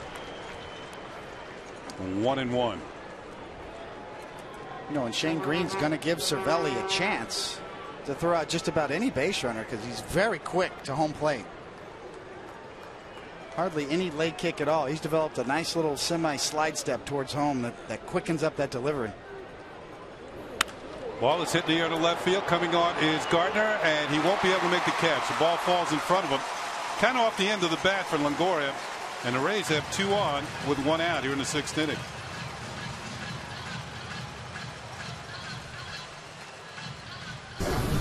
We'll go through the sequence here and pitch by pitch. Down and in with a heavy sinker. And then a slider on the inside corner locks up Longoria. And then going away with the slider. Longoria off the end of the bat. You see the full swing. The slider just stays there just enough for Longoria to cover it. Up just enough, too. That even though he got it off the end of the bat and he's lunging, it's going to work out in front of Gardner for a base hit. So 2 on, 1 out, and brings up James Loney. Loney struck out in the 2nd, lined out the 2nd in the 4th.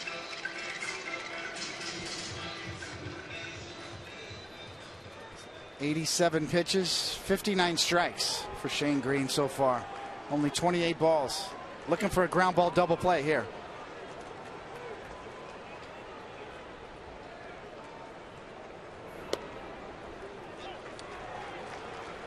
Hits with a fastball for strike 1 to Loney.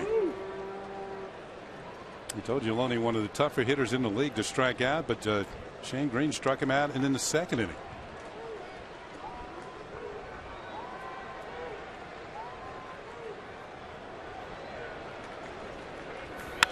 Line drive left field. Gardner is there, makes the catch. There's a play at 2nd, but the runner's able to get back. Matt Joyce. Almost straight too far off the bat. Loney lines out. Yeah, this time Brett Gardner holds his ground and gets a decent read on that line drive right at him. Going to make a strong throw to second base. A pretty good recovery from Matt Joyce, though, just to get in underneath that throw. Yeah, when you're at second base, you were taught to look and see where the outfielders are even before the pitch is thrown. So you have an idea when the ball's hit if the outfielder has a chance to make the play. There's Escobar with 2 down. He is grounded to 2nd and struck out. It's another line drive from James Loney. Pitches a strike to Escobar. And Loney was, I think Fangraphs last year said he was the hitter in the league that hit the most line drives. The highest percentage of line drives. Against the Yankees especially. Oh, yes. Over 400 coming into today against the Yankees. Just missed to Escobar, and it's a ball and a strike. And Cervelli's going to go out and talk to Shane Green here. And I kind of like this. Not only is he going out to talk to him, he gives him a little bit of a breather here. He's had to work a little harder this inning than any other inning. And while they do that, we'll tell you this copyrighted telecast is presented by the authority of the New York Yankees and may not be reproduced or retransmitted in any form. And the accounts and descriptions of this game may not be disseminated without the express written consent of the New York Yankees. 2 on, 2 outs. Green in a bit of trouble here in the 6th. Yankees up 2-0. Escobar, line drive, center field. It's going to be a base hit. Joyce is rounding 3rd. He'll be waved home. And the Rays are on the scoreboard. It's now a 2-1 Yankee lead. Yunel Escobar with the 3rd hit of the inning against Shane Green.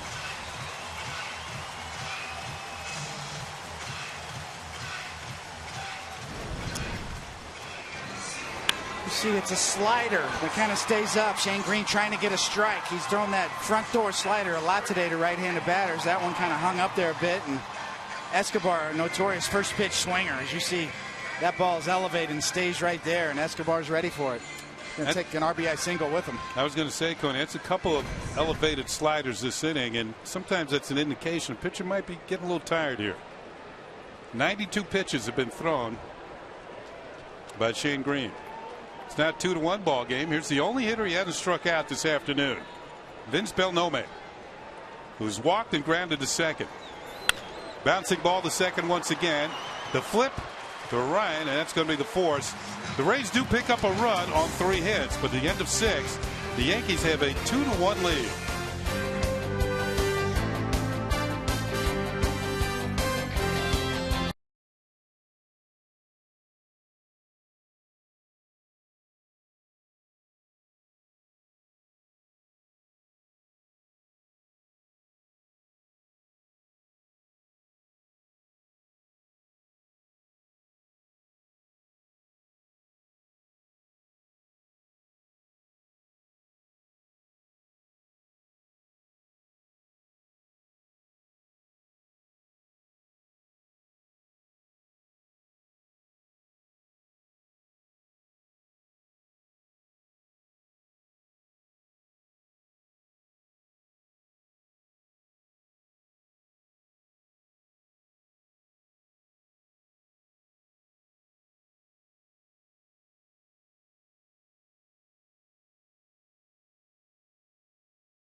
Mason post game as Bob Lorenz, Jack Curry recap the key plays. Meredith Marakovitz has the clubhouse reaction, and you'll hear Joe Girardi's manager's report. It's all coming up on the WB Mason Yankees post game only on Yes. Let's see if Shane Green. Yeah, there's a little emotion there. Yeah, he's talking with Francisco Cervelli. Yankees leading 2-1. And now back to the game. Here's Mark Teixeira leading off the 7th for the Yankees, and the first pitch a little high for ball 1. Monarch Cadillac scoreboard. There it is. 2-1 Yankees. Yankees 2 runs on 3 hits. The Rays 1 run on 6. (2-0) to Teixeira, who is flied to center and fouled out to third. Leads the Yankees with 19 home runs. 2 balls and a strike. Meanwhile, Drew Smyly right in this game with Kirby Yates going to back him up. The righty down in the Rays bullpen, but another impressive effort from Smyly as well. He's kind of been overshadowed by young Shane Green and his 10 strikeout performance so far. 2-2 now on Teixeira.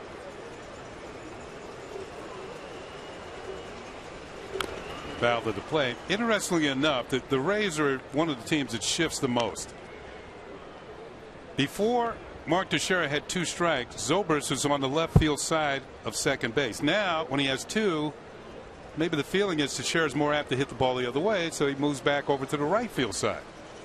Shifting within the count. Full count now, 3-2 on Teixeira.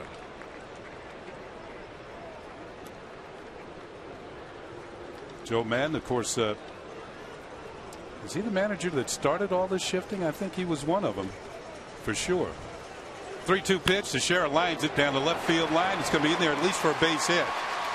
Coming up with it is Matt Joyce. Teixeira takes a big turn at first. He's going to hold on with a single. And there's a throw over the first by Escobar. Almost threw it away. There was nobody backing up Loney. Loney made a good play. Well, first off, good job by Teixeira. Jumping on a middle in fastball. And at this point, you got to hold up right there. And Escobar, almost an ill-advised throw. I agree with you, Kenny. I mean, it wasn't as if Teixeira had really had a wide turn here. Escobar just kind of fires it over there without even looking or reading the play. And it ends up almost eating up James Loney at first base. So Carlos Beltran takes a curve for a ball. Beltran looking for his first hit of the afternoon. He's flying to right, grounded to short. Almost, as you said, an unnecessary chance from Escobar there.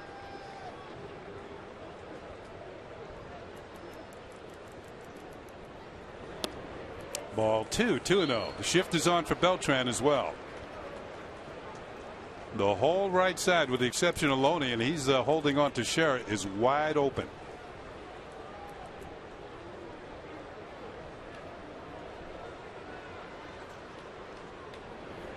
There's the call strike. I think that's wide enough for the University of Florida marching band to march through. You can't help but take note and see it over there. I mean, if you're in the batter's box, you see something out away from you, a fastball, you almost have to take a shot at that hole. Breaking ball inside, 3-1. But here's the thing. It's 3-1 now. You're thinking power swing. 3 balls and a strike. Maybe 3-2. You think about going the other way.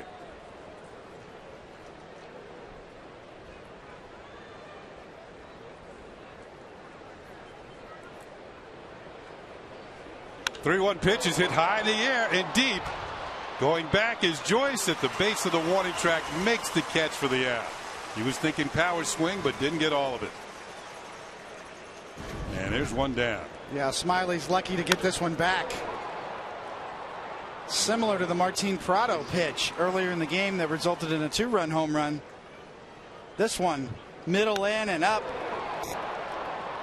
Smiley's very lucky he's not rubbing up a new baseball right there. So 1 down. Beltran's retired. It'll bring up Chase Headley.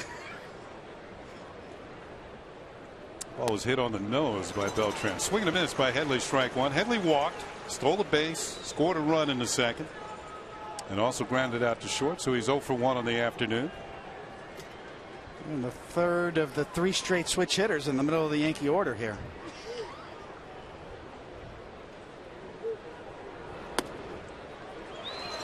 Strike two.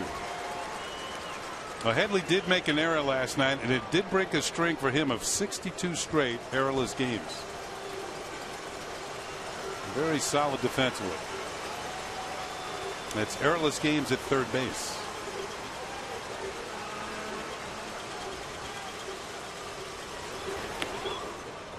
Low and inside. Good stop by Casale. Before the game today, we saw Ryan Hanigan working out. Now, he's been on the disabled list with a rib cage injury, so he might be nearing a return for the Rays. There he is. He's on the bench.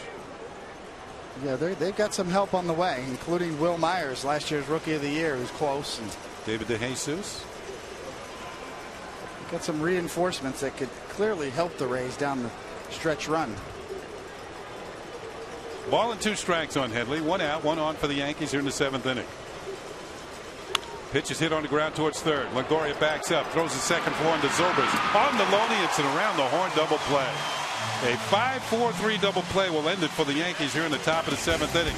It's on to the 7th inning stretch here at Tropicana Field. It is a 2-1 Yankee lead.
And now it's time for the game summary brought to you by your local Nissan dealers. There it is. Bottom of the 7th inning, 2-1 Yankees lead. Shane Green, a career high 10 strikeouts in 6 innings. Martin Prado with a 2-run homer. That's the difference in the ball game. Drew Smiley's pitched well for Tampa Bay. 7 innings, 4 hits, 2 runs, a walk, and 4 strikeouts. But the Yankees have the lead. Shane Green still in there as we go to the bottom of the 7th inning. Smiley, that might be it for him this afternoon. Gets congratulations from Joe Madden, as the Rays had their bullpen going last inning. 8-9-1 for the Rays here in the 7th against Shane Green. Casale is singled and struck out. Swings and misses, strike one. Cadillac scoreboard. 2-1 Yankees.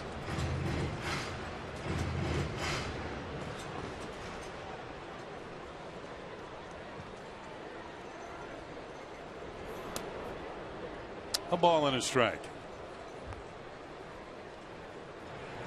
Sean Kelly with the pitch count up near 100 now for Shane Green. Kelly is heating up.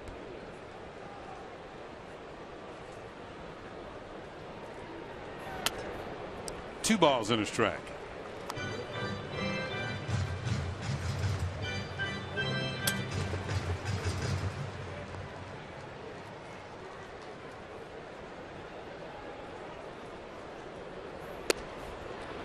Check swing, but it's in there for a strike anyway. 2-2.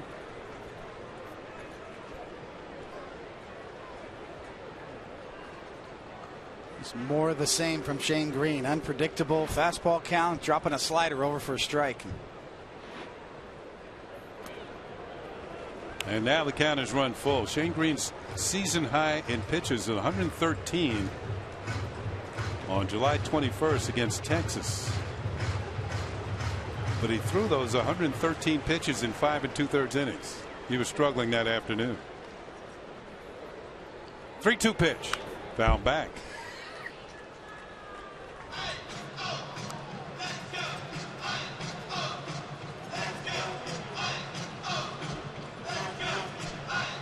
Shane Green was one of the best pitchers, maybe the organizational pitcher of the year 2 years ago. And then, when we heard Jack Curry mention that he had a mid-4s ERA in AAA this year. Did that pitch hit him? Yeah, I believe it did. So Casale is on his way to first base, hit by a pitch.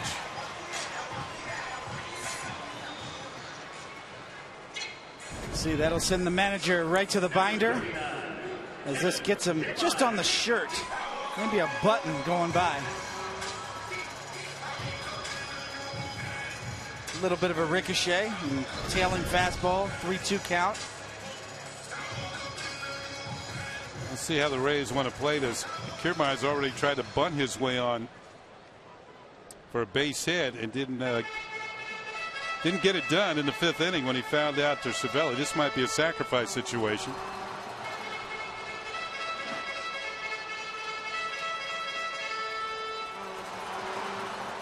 Chase Headley's in on the turf at third. Teixeira will be charging from first.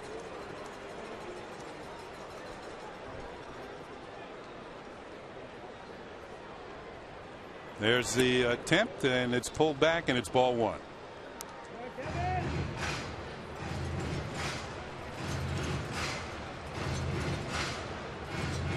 Tom Foley, longest tenured third base coach, certainly in the American League East. Joe Maddon's been here 9 years now.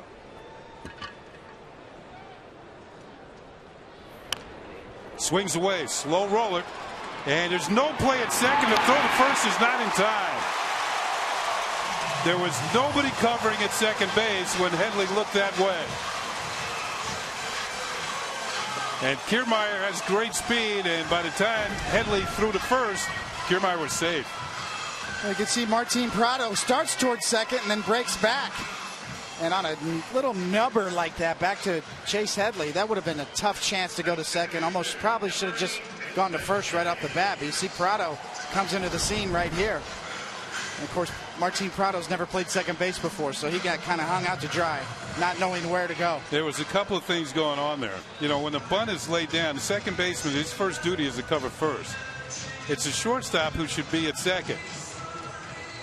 Meanwhile, Shane Green's out of the game. He's going to leave 2 men on with nobody out. Here in the 7th, the Yankees have a 2-1 lead.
anticipating the bunt, Chase Headley in, but it's a swinging bunt, a full hack off the end of the bat.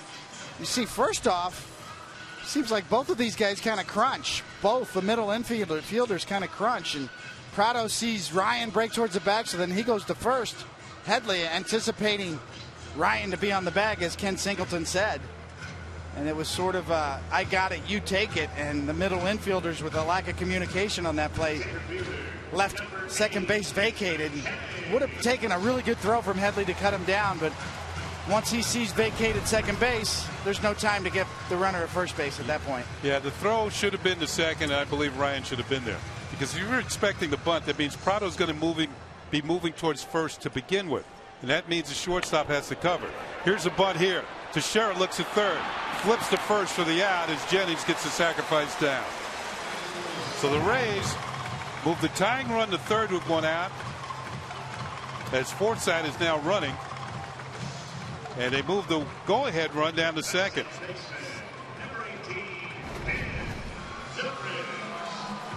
A classic first and second. Bunt the ball to first base.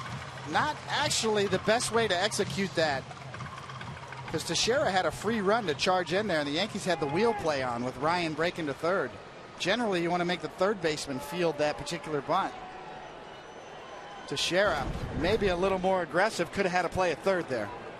Here's Zobrist. Yankees keep the infield back with the exception of Headley at third. This pitch is fouled back just in front of us. Strike one on Zobrist. You see the Yankees have the wheel play on, and Ryan, the shortstop, is covering third. And I tell you what, if he's aggressive, comes up, fires, looked like he could have had a play at third. And if ever there was a chance to do it, the play's at third right there, and Teixeira, just for some reason, decides against it. 1 ball and 1 strike to Zobrist. That's the whole purpose of the wheel play, to be aggressive, to cut down the runner at third.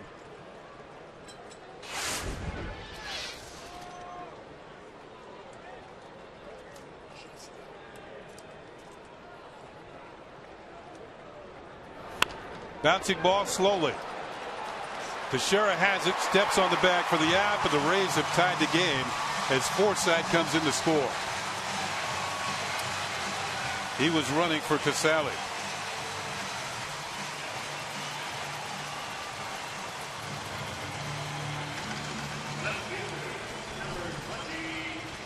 So Shane Green will not be able to get a win this afternoon. It's not his fault. See, sometimes just a ground ball will get a run there, as that's a 2 or 3 hopper.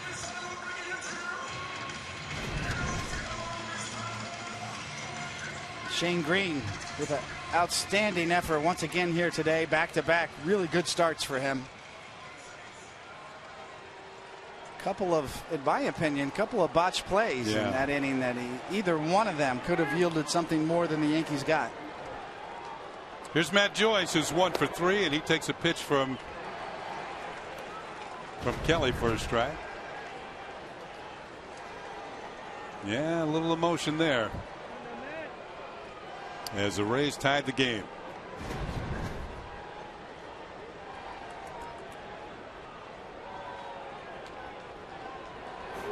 Sean Kelly deals a little low, and it's 1-1 to Matt Joyce. You know, having been in that spot that Shane Green's in, sitting in the dugout watching this game unfold, you know, he's really upset about the leadoff walk or the hit by pitch that kind of started this inning. And that's what I would be thinking sitting right there, and I'm sure he is as well, even though he had an outstanding effort today. Strike 2, 1-2. Shane Green with 10 strikeouts. That's a career high. Yeah, the bullpen's going to have to turn it around here for the Yankees. You can see the last 6 games. The Yankees come in today having lost 5 straight, and 9.68 ERA. 6 home runs allowed. It looks like, you know, with Rich Hill now warming up the lefty, Joe Girardi trying to get through the 7th, either to save Betances for the 8th. And David Robertson is well rested, hasn't pitched in over a week. Swing and a miss, strike 3. Kelly strikes out Joyce, but the Rays tie it up here in the 7th inning. We're going to move to the 8th. It's a 2-2 ball game.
Those were the thrilling moments of the game, brought to you by Pepsi.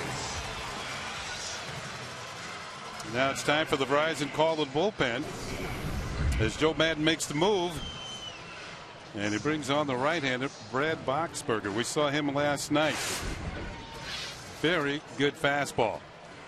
83 strikeouts in 52 innings. That is Betances-like. The Rays have made some changes defensively. We'll catch you up to them in just a second here. On our Hyundai scoreboard, a 2-2 game. Top of the 8th. Boxberger's first pitch is over the outside corner for a strike.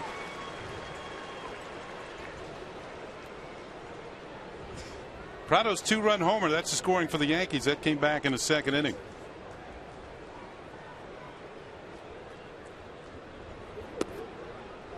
One and one.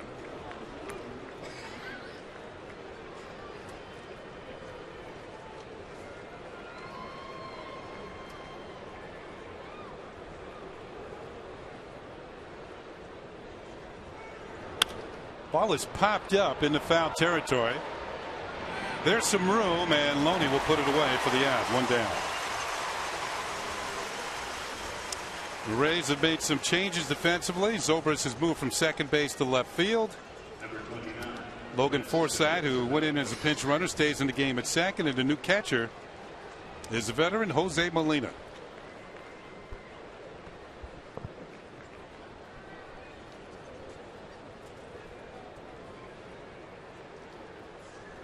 Cervelli had a double that came in the second inning. He's also struck out. That was in the fifth.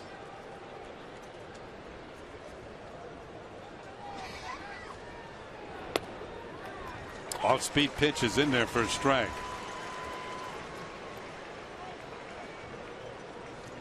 Boxberger has certainly moved up on the pecking order out of the Rays bullpen. Well, both he and Jake McGee have had almost career years coming out of the pen for the Rays. Ball's hitting the air to right, hit pretty well, but Kiermaier's back and makes the catch for out number 2.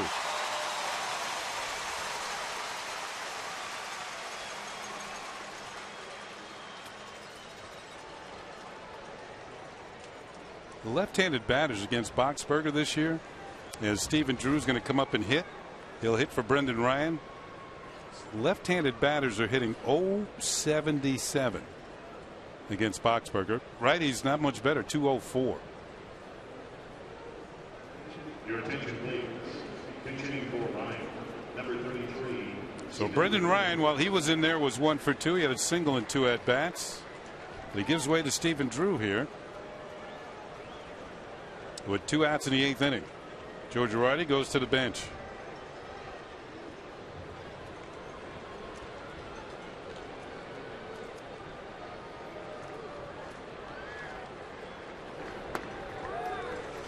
And there is a called strike. Drew's only had 1 pinch hit at bat this year, and he's 0 for 1.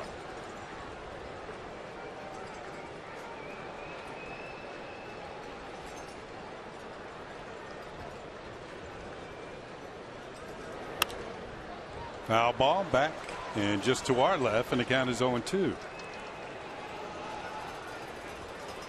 Boxberger out there features a mid-90s fastball.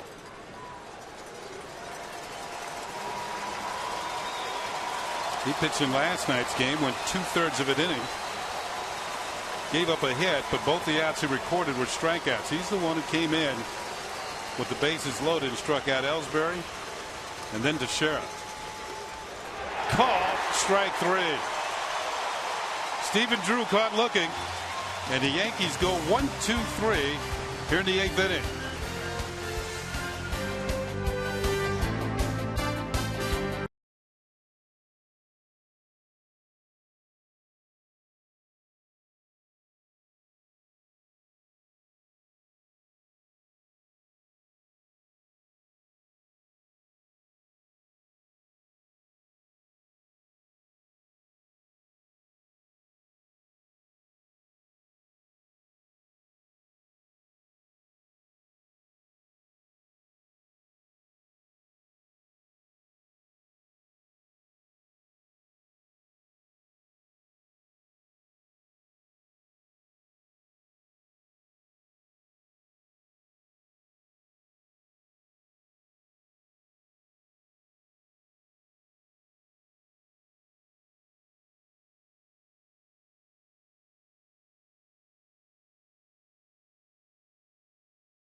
AT&T fan photo of the game. Tweet your photo to @YesNetwork using hashtag YesFanPhoto for a chance to be shown in an upcoming game broadcast. Brought to you by AT&T. At Fly Yanks 2-4. He's got himself a nice little fortress there. A day at the beach. Here's a pitcher who has not been a day at the beach for hitters in baseball this year. Dellin Betances, an all-star, making his 53rd appearance. 106 strikeouts in 71 innings. Only 33 hits. Opponents hitting 138. Evan Longoria fouls the first pitch back, and it's strike one.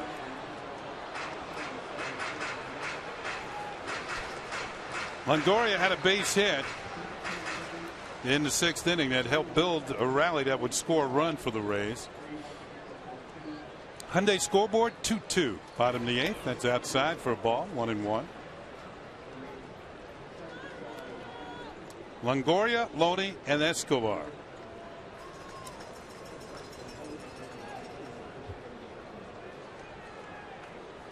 It's almost directly 1/2 of all the outs that Betances has gotten this year have been on strikeouts.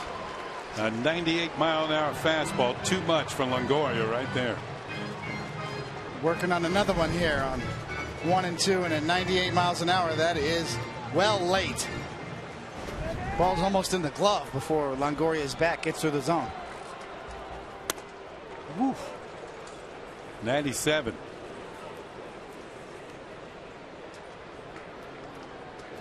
Out of the 213 outs that Betances has recorded, 106 of them have been strikeouts.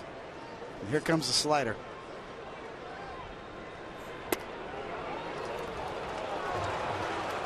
Count is now full at 3-2.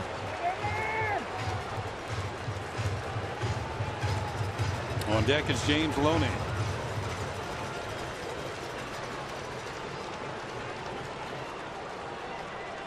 Here's the payoff pitch. Hit high in the air towards right field. Coming on is Beltran towards the line, and he makes the catch for out number 1. So Betances retires the dangerous Evan Longoria. By the way, we've got the attendance figures for this afternoon. It's a sellout, and it matches the opening day crowd of 31,042. The second sellout for the Rays this year. And they say there are limited tickets available for tomorrow afternoon here in the finale of the series.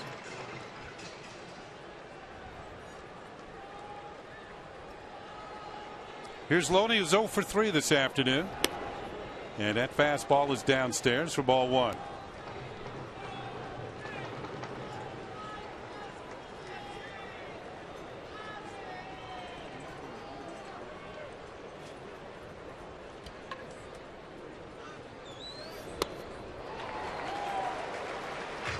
A ball and a strike. An impressive fastball.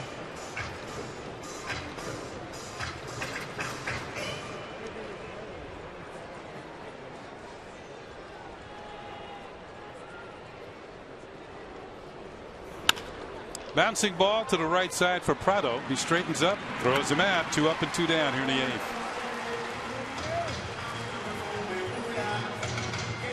And that will leave it up to Yunel Escobar for the Rays here in the 8th inning. Escobar had a base hit that drove in the tying run. I should say the first Ray run in the 6th inning. It's come down to a battle of the bullpens now. The Yankees best ready to go with Dellin Betances on the mound and Jake McGee, who's probably been the Rays' best relief pitchers warming up, and he's probably coming in this game for the top of the 9th. One thing they have in common, they have high octane fastballs. There's one right there, and it's 97 upstairs for ball 1.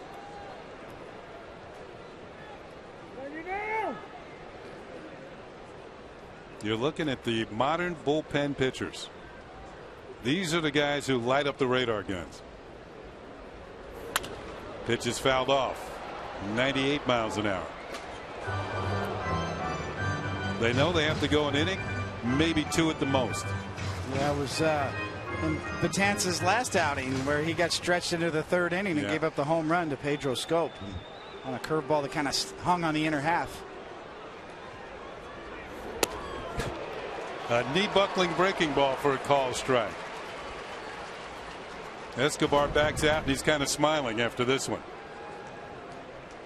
And that gives you sort of a feeling for what it's like to see the ball almost like Little League. You think it's going to hit you. You're trying to get out of the way, and it ends up on the outside corner for a strike. 99 fouled back. It's just kind of overpowering. It's like the hitter cannot get the bat around quickly enough, especially on the high fastballs.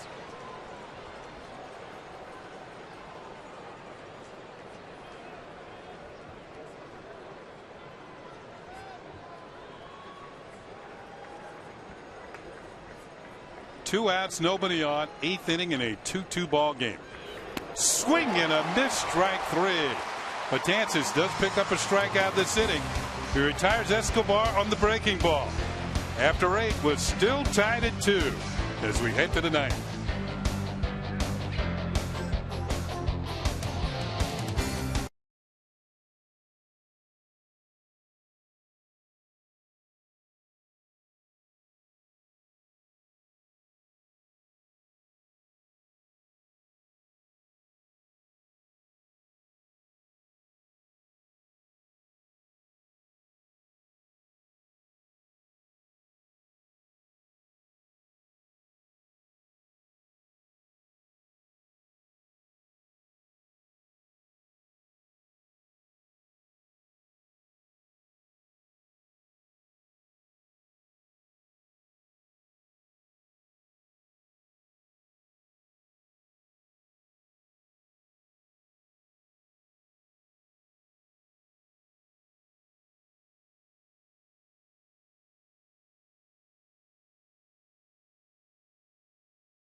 This rumble with Evan Longoria and the Rays. Coverage starts at 12:30 with the Audi batting practice today and the Tri-State Ford pregame. That's only on Yes.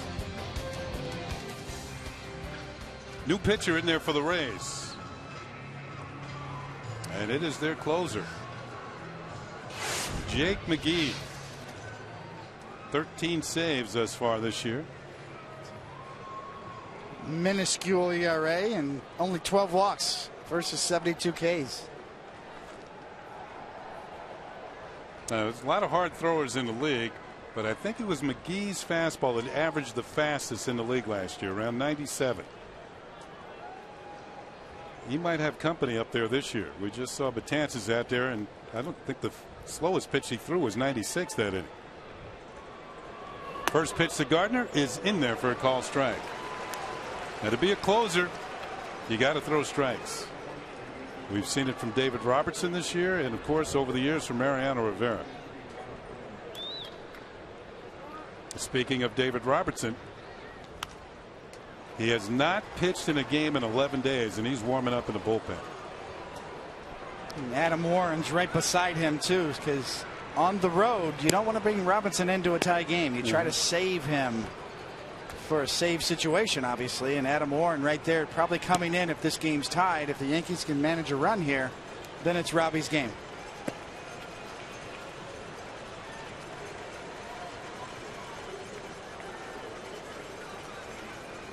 Gardner looking for his first hit of the afternoon. He's 0 for 3. McGee Well out of the strike zone. It's a ball and 2 strikes.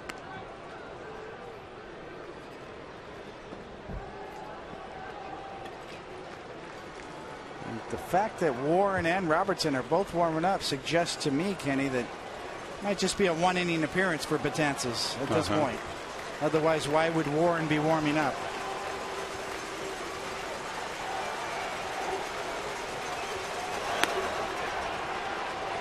A little high, maybe a little outside. 2-2 to Gardner. Betances did have a 1-2-3/8, striking out Escobar to pick up the 3rd out.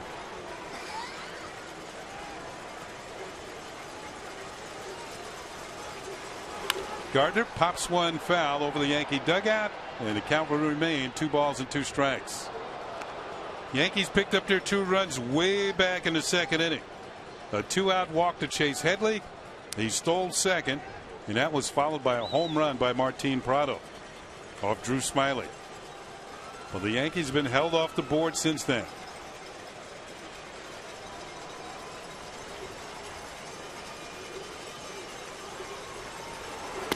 Inside, and the count has gone full, 3-2. They appealed to see if Gardner had swung at that. Gary Cederstrom said no. Gardner trying to work his way on.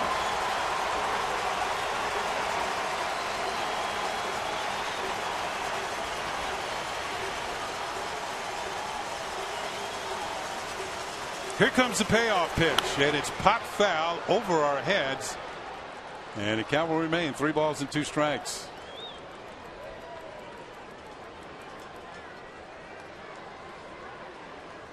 On deck is the captain. McGee throws so hard that was probably up for ball 4, but Gardner, it's just too close to take, fighting it off, doing a good job of battling here. Loney right on the line. Ground ball off the glove of McGee. The throw to first is wide, and it's going to go into the Rays dugout, and Gardner will get second base. So Forsythe throws the ball away, and the Yankees have a runner at second and nobody out here in the top of the 9th inning. We'll see if they score that a hit and error or just a straight error on the second baseman. Well, the ricochet off of McGee's glove right here slows it down a bit, but also knocks it towards Forsythe, who really feels the need to rush with Gardner running, obviously. It's such a big difference between a leadoff single and now Gardner on second base with nobody out leading off here in the 9th. There's the throw that Loney cannot handle, and it ends up in the Rays dugout. And it appears that's going to be a hit and an error. So give Gardner a single. He's on second base on the throwing error by Forsythe. Now the Rays are talking it over. They're expecting Derek Jeter to lay down a bunt.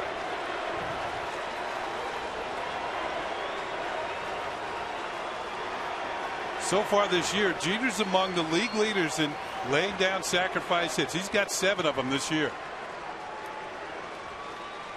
Longoria just on the turf, the same for Loney at first. So in third and first, they're pinched in. Escobar trying to hold Gardner closely at second base. And McGee, not the easiest guy to bunt off of. And the first pitch is a called strike. One of the keys in this situation, it's a tag play at third base. As you see Rob Thompson giving the signs, getting them from the bench. Jeter, that optimally would love to bunt this to third base. Make the third baseman field it.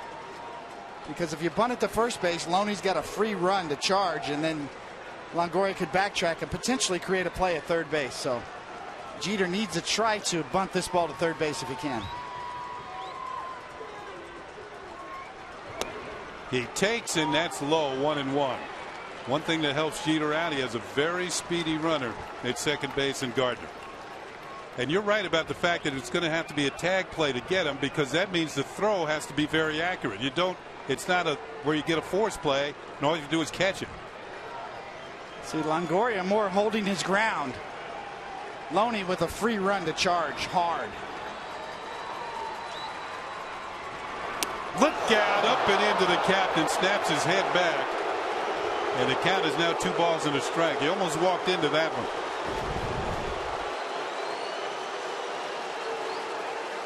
See, that's what you're taught to do as a pitcher, and that ball is up. Even though it's head high, it's still kind of on the inside corner part of the plate. So Jeter squaring around almost did walk right into it. As you see, even though it's very high, it's not that far inside in terms of on the inside corner. And that's what you're supposed to do as a pitcher. Try to get this guy to bunt it in the air, pop him up. The last thing you want to do if you're Jake McGee is just allow Jeter an easy pitch to bunt. 2 balls and a strike. Make it as difficult as possible. Call strike 2.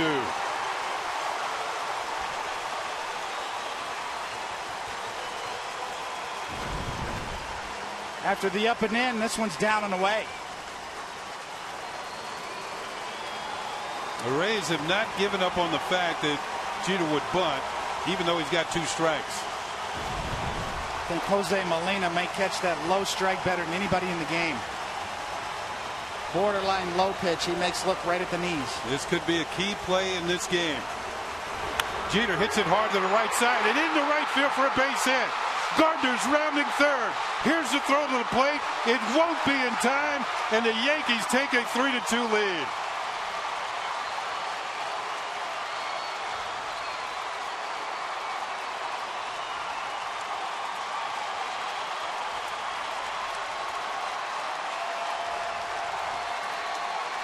Forsythe with the headlong dive looked like he might have a shot at it. Either way, Gardner was going to get to third. Instead, he gets all the way home as the ball gets through. Well, nice adjustment from Derek Jeter. This is his style. He's always done it. Perfect situation for him to hit behind the runner. Forsythe dives. I don't really know what home plate umpire Kerwin Danley's doing there, getting in the way of Brett Gardner. But great job by Jeter adjusting after not being able to get a pitch to bunt. 3-2 Yankees, still nobody out here tonight. As Ellsbury comes up looking for his first hit. And he fouls one back to the screen. This throw was never going to be good enough once it bounces right there. I mean, that wouldn't have got Brett Gardner out if home plate was the pitcher's mound. So that was never going to be enough to get Gardner. Yeah, once that ball was hit to the right side, he took off for third.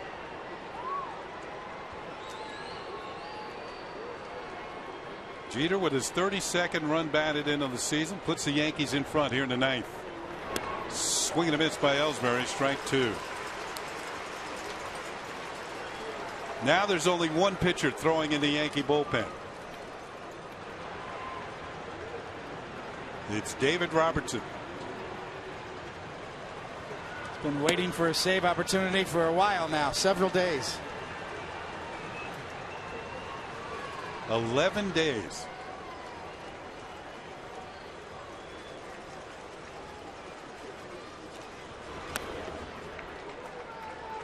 One and 2 to Ellsbury.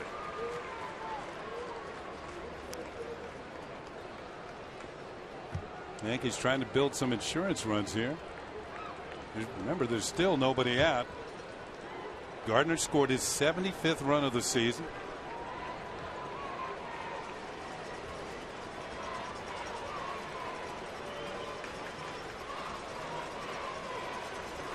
Swing and a miss, strike 3. Ellsbury down on strikes.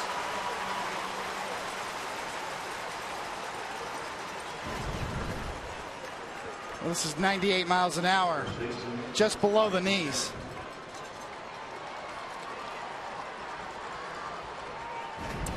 Too close to take. Teixeira had a base hit his last time as he steps in, 1 for 3.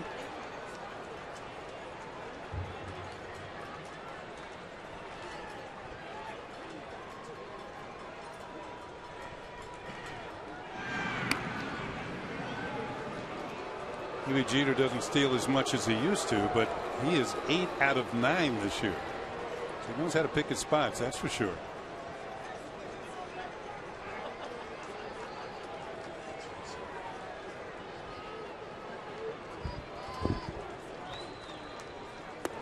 inside to Teixeira for ball 1.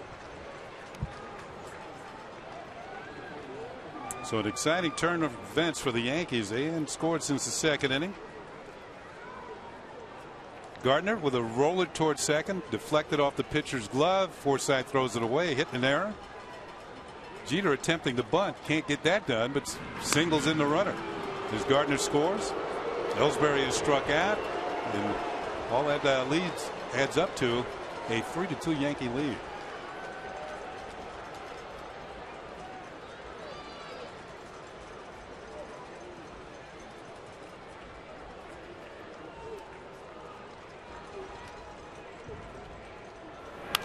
Ball is popped up, and this is going to be over our heads.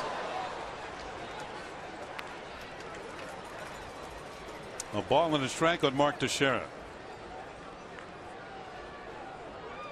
If you're looking ahead to the bottom of the 9th inning for the Rays, they have the bottom third of their order coming to the plate. To face David Robertson.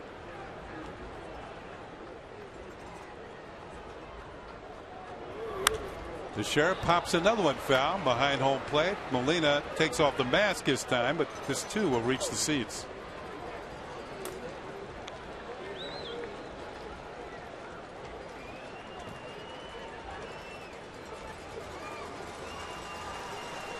Yankees trying to even up this series at a game apiece. Trying to extend this inning too for Jake McGee. Now his 20th pitch, and that could have a residual effect on tomorrow's game.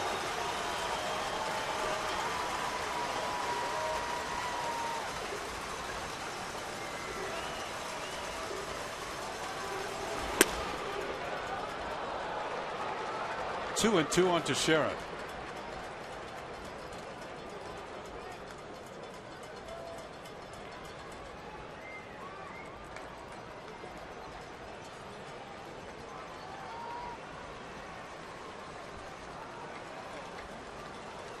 Dylan Betances now in line to get the win in this game. Classic vulture win. Shane Green got all the work. Betances 1 inning pitched. If Robbie gets the save, he will be the winner.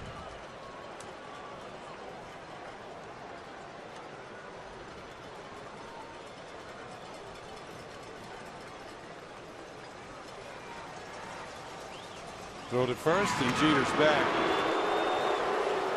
You know, David, it's about the 2nd game of the series when you're Tropicana Field. Those cowbells really start getting to you. You know what I mean? It's like the slot machines in Vegas, right? Yeah. Start hearing them in your sleep. Oh my goodness, yeah. That's a tradition here at the Tropicana Field. Goes back a few years back to the Devil Rays. Little chopper, might be a tough play. Escobar, bare hands, throws, and it's not in time. Teixeira has himself an infield hit. On the play, Jeter moves up 90 feet. Well, Mark Teixeira with his 2nd straight hit as he legs out an infield single. We'll get another look here as Joe Maddon's on the top step waiting to see a review of himself. And that took a left-hand turn, so Escobar, what a great play just to get that off barehanded. Looks safe to me. But see how that ball kicked left, and he had to really reach for it. And that was the difference in the play. Not only did that give Teixeira an extra half step to beat that, but what an incredible athletic play just to get that ball and get the throw off from Escobar. So Jim Hickey will come out to talk to McGee, and all the infielders and the catcher, you join him. He must have something very important to say for everybody. And the Yankees have 2 on with 1 out here in the 9th inning, where they've already scored the go-ahead run.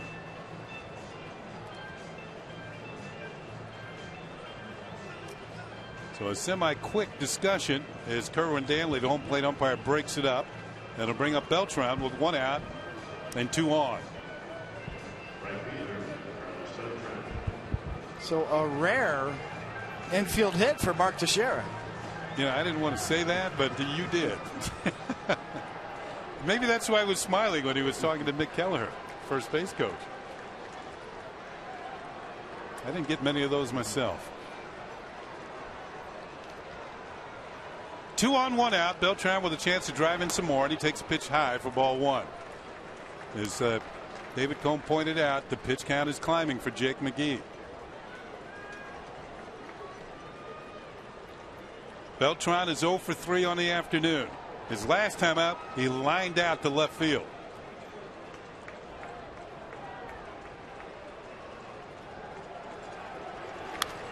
Good swing at that one, fouls it back to the screen.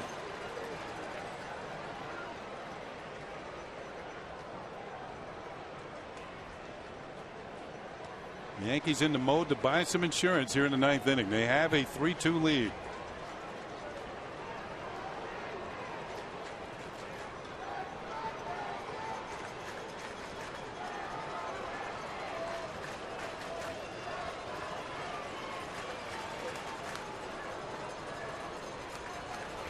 Swing and a miss on a 98-mile-per-hour fastball.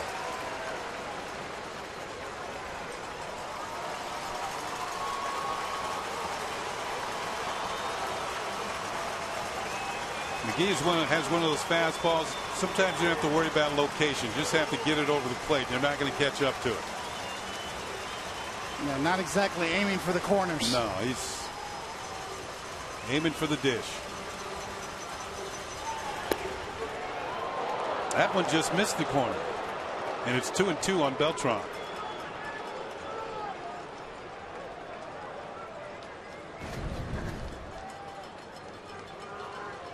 Jose Molina, just a slight movement of the glove. Very, very close. As you said, he's one of the best. He's the oldest catcher in the major league, so he knows all the tricks. Has it been 5 years since he was a member of the Yankees 2009 championship team, catching A.J. Burnett in the World Series. 39 years old now.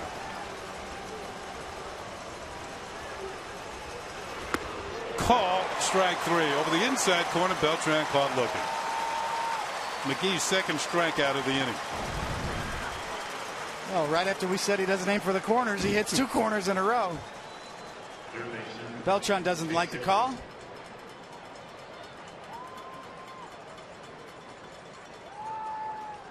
That came in maybe just above the belt or belt high. You know, that's very deceiving when you slow pitches down. It looks hittable, but that's 98 miles an hour. It's a blink of an eye. I think Beltran thought it might have been a little bit up. Here's Headley with 2 outs and 2 on. Swing and a miss, strike 1.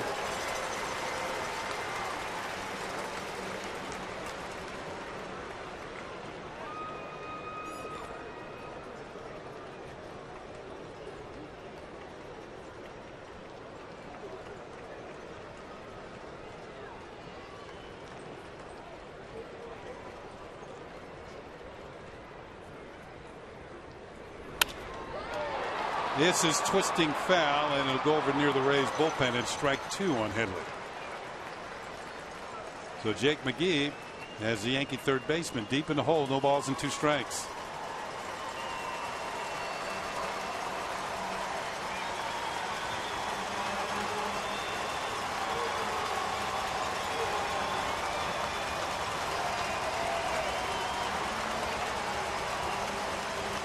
Robertson has had plenty of time to warm up. He looks like he's just standing by, ready for his save assignment.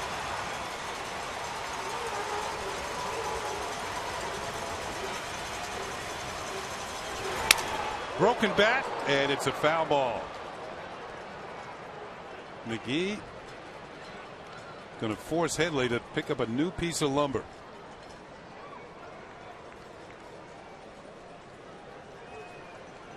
Ooh, that one was destroyed.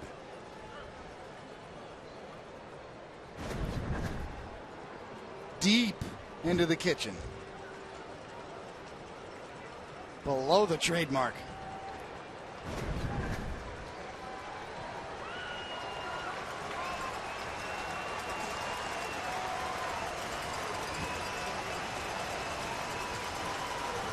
McGee, big guy on the mound, broad shoulders. Almost looked like he left the coat hanger in his jersey. You know, his shoulders are so broad.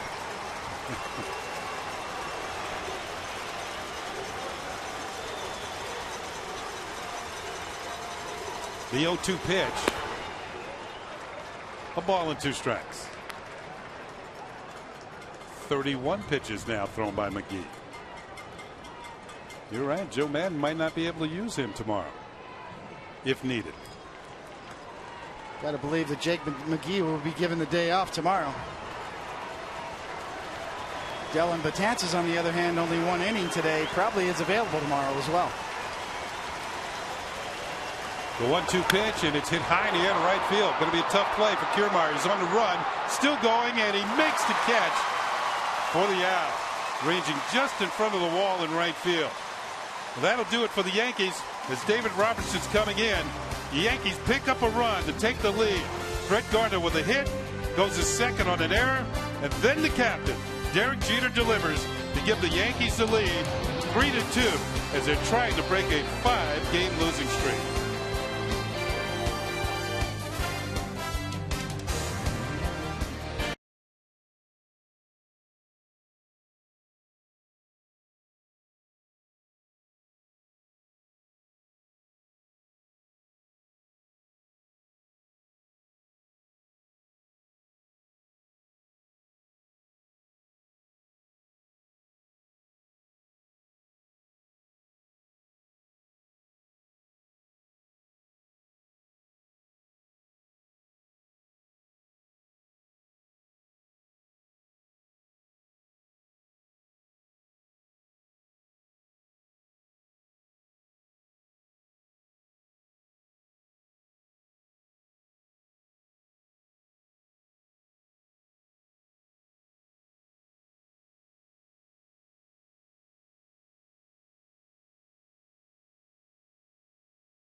Leaders in saves in the American League. Greg Holland of the Kansas City Royals having a very good year. He's leading with 37. Fernando Rodney of the Rays, 35. David Robertson is next, third in the league with 31 saves, followed by Perkins and Uehara. So Robertson, who has been out of action. In fact, this is the longest gap he's had between appearances since 2009. And is making his 44th appearance, a record of 1-2. 31 saves, as we mentioned, in 33 attempts. And another thing to remember as he comes on here, he'll face a pinch hitter, Brandon Guyer, who's going to hit for Beltran. Is that Robertson's next strikeout will be the 500th of his career. First pitch is in there for a call strike.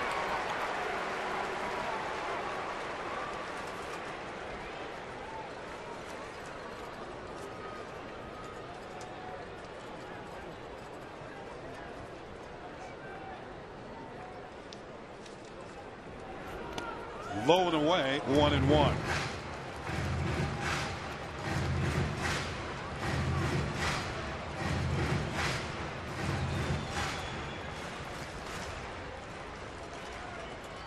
And what will be interesting about that 500th strikeout, he will do it in the fewest amount of innings since David Cone did it for the Yankees.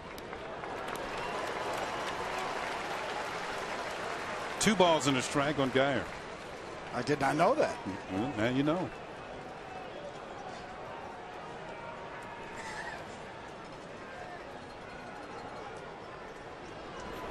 Ball is popped up and out of play, 2-2. So Guyer is hitting for Beltran.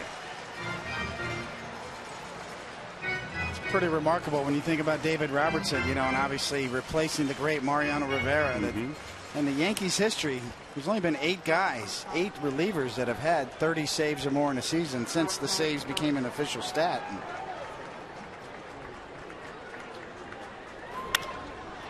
Off the end of the bat to right field, where Ichiro is now patrolling. He came on for Beltran defensively, makes the catch, and there's 1 out. It's kind of a telling stat if you think about it, as Ichiro's obviously now in right field. Mariano Rivera had 30 saves in a season 15 times. Yeah, 30 or more, yeah. This is David Robertson's first year of 30 or more, and probably many more to come for him. Think about the rest. Dave Righetti had it 4 times. John Wetland twice. Goose Gossage twice. Rafael Soriano had it once. Steve the Beast Farr had it once. A blast from the past. And Sparky Lyle did it once. Here's Logan Forsythe, his first at bat of the afternoon. He was a pinch runner for Kurt Casale, the catcher. And he'll take a pitch for a call strike.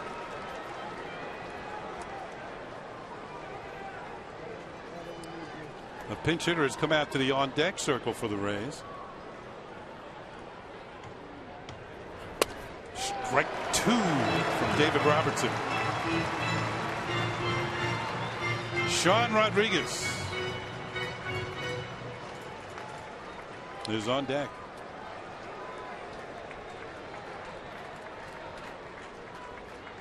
The 0-2 pitch in the dirt, wouldn't chase.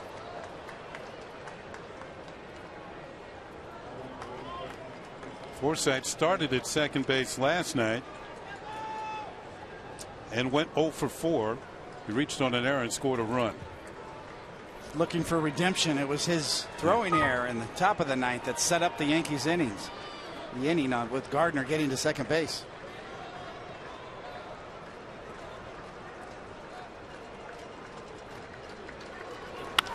Ball is fouled off. He spoils a tough pitch, and it's 1-2.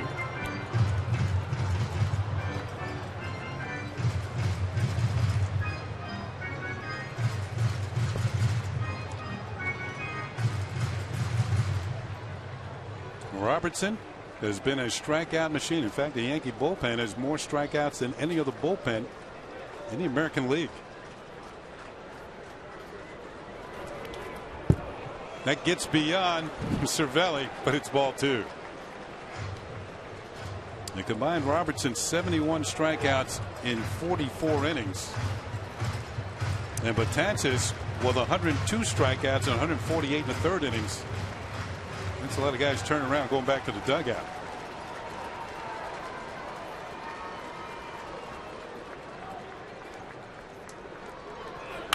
Fouled off again by Forsythe. 1 out here in the 9th inning. The Yankees with a 3-2 lead. They scored in the top of the 9th on a single by Derek Jeter to take the lead. When you've been out this long as Robertson has, we talked about how long it's been since he's pitched. The curveball is the one you kind of lose the feel for. Fastball, little line drive to Prado at second for out number 2. He got in on the hands of Forsythe, and now the Rays are down to their last out. Sean Rodriguez has had the most pinch hit at bats, I should say the second most, to Forsythe on the team. He's 5 for 19 with a home run and 4 runs batted in as a pinch hitter. And those are his seasonal numbers. 220 this year with 11 home runs. And he's 2 for 5 against Robertson in his career. By the way, the 11 home runs are a career high for Sean Rodriguez. So he is batting for Kiermaier with 2 outs and nobody on here in the 9th inning. Just 3 members of the Rays this year have double digits in home runs. Rodriguez obviously one of them. Longoria with 15 and Desmond Jennings with 10. First pitch is low for ball 1.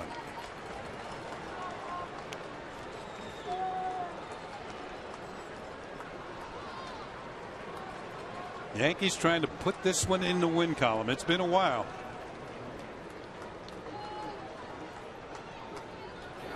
Ball is hit high in the air to left field. Gardner is there. He's calling for it. He's got it. And that's it. The Yankees break the 5-game losing streak. Joe Girardi, it's been a while since he's congratulated his coaches and the players. And now the Yankees will celebrate in the middle of the dugout. Now Robertson looked like a good swing by Sean Rodriguez on this pitch. He's not happy with the pitch. As Robbie, you see his reaction right away. Not happy with being able to give Rodriguez a pitch that he can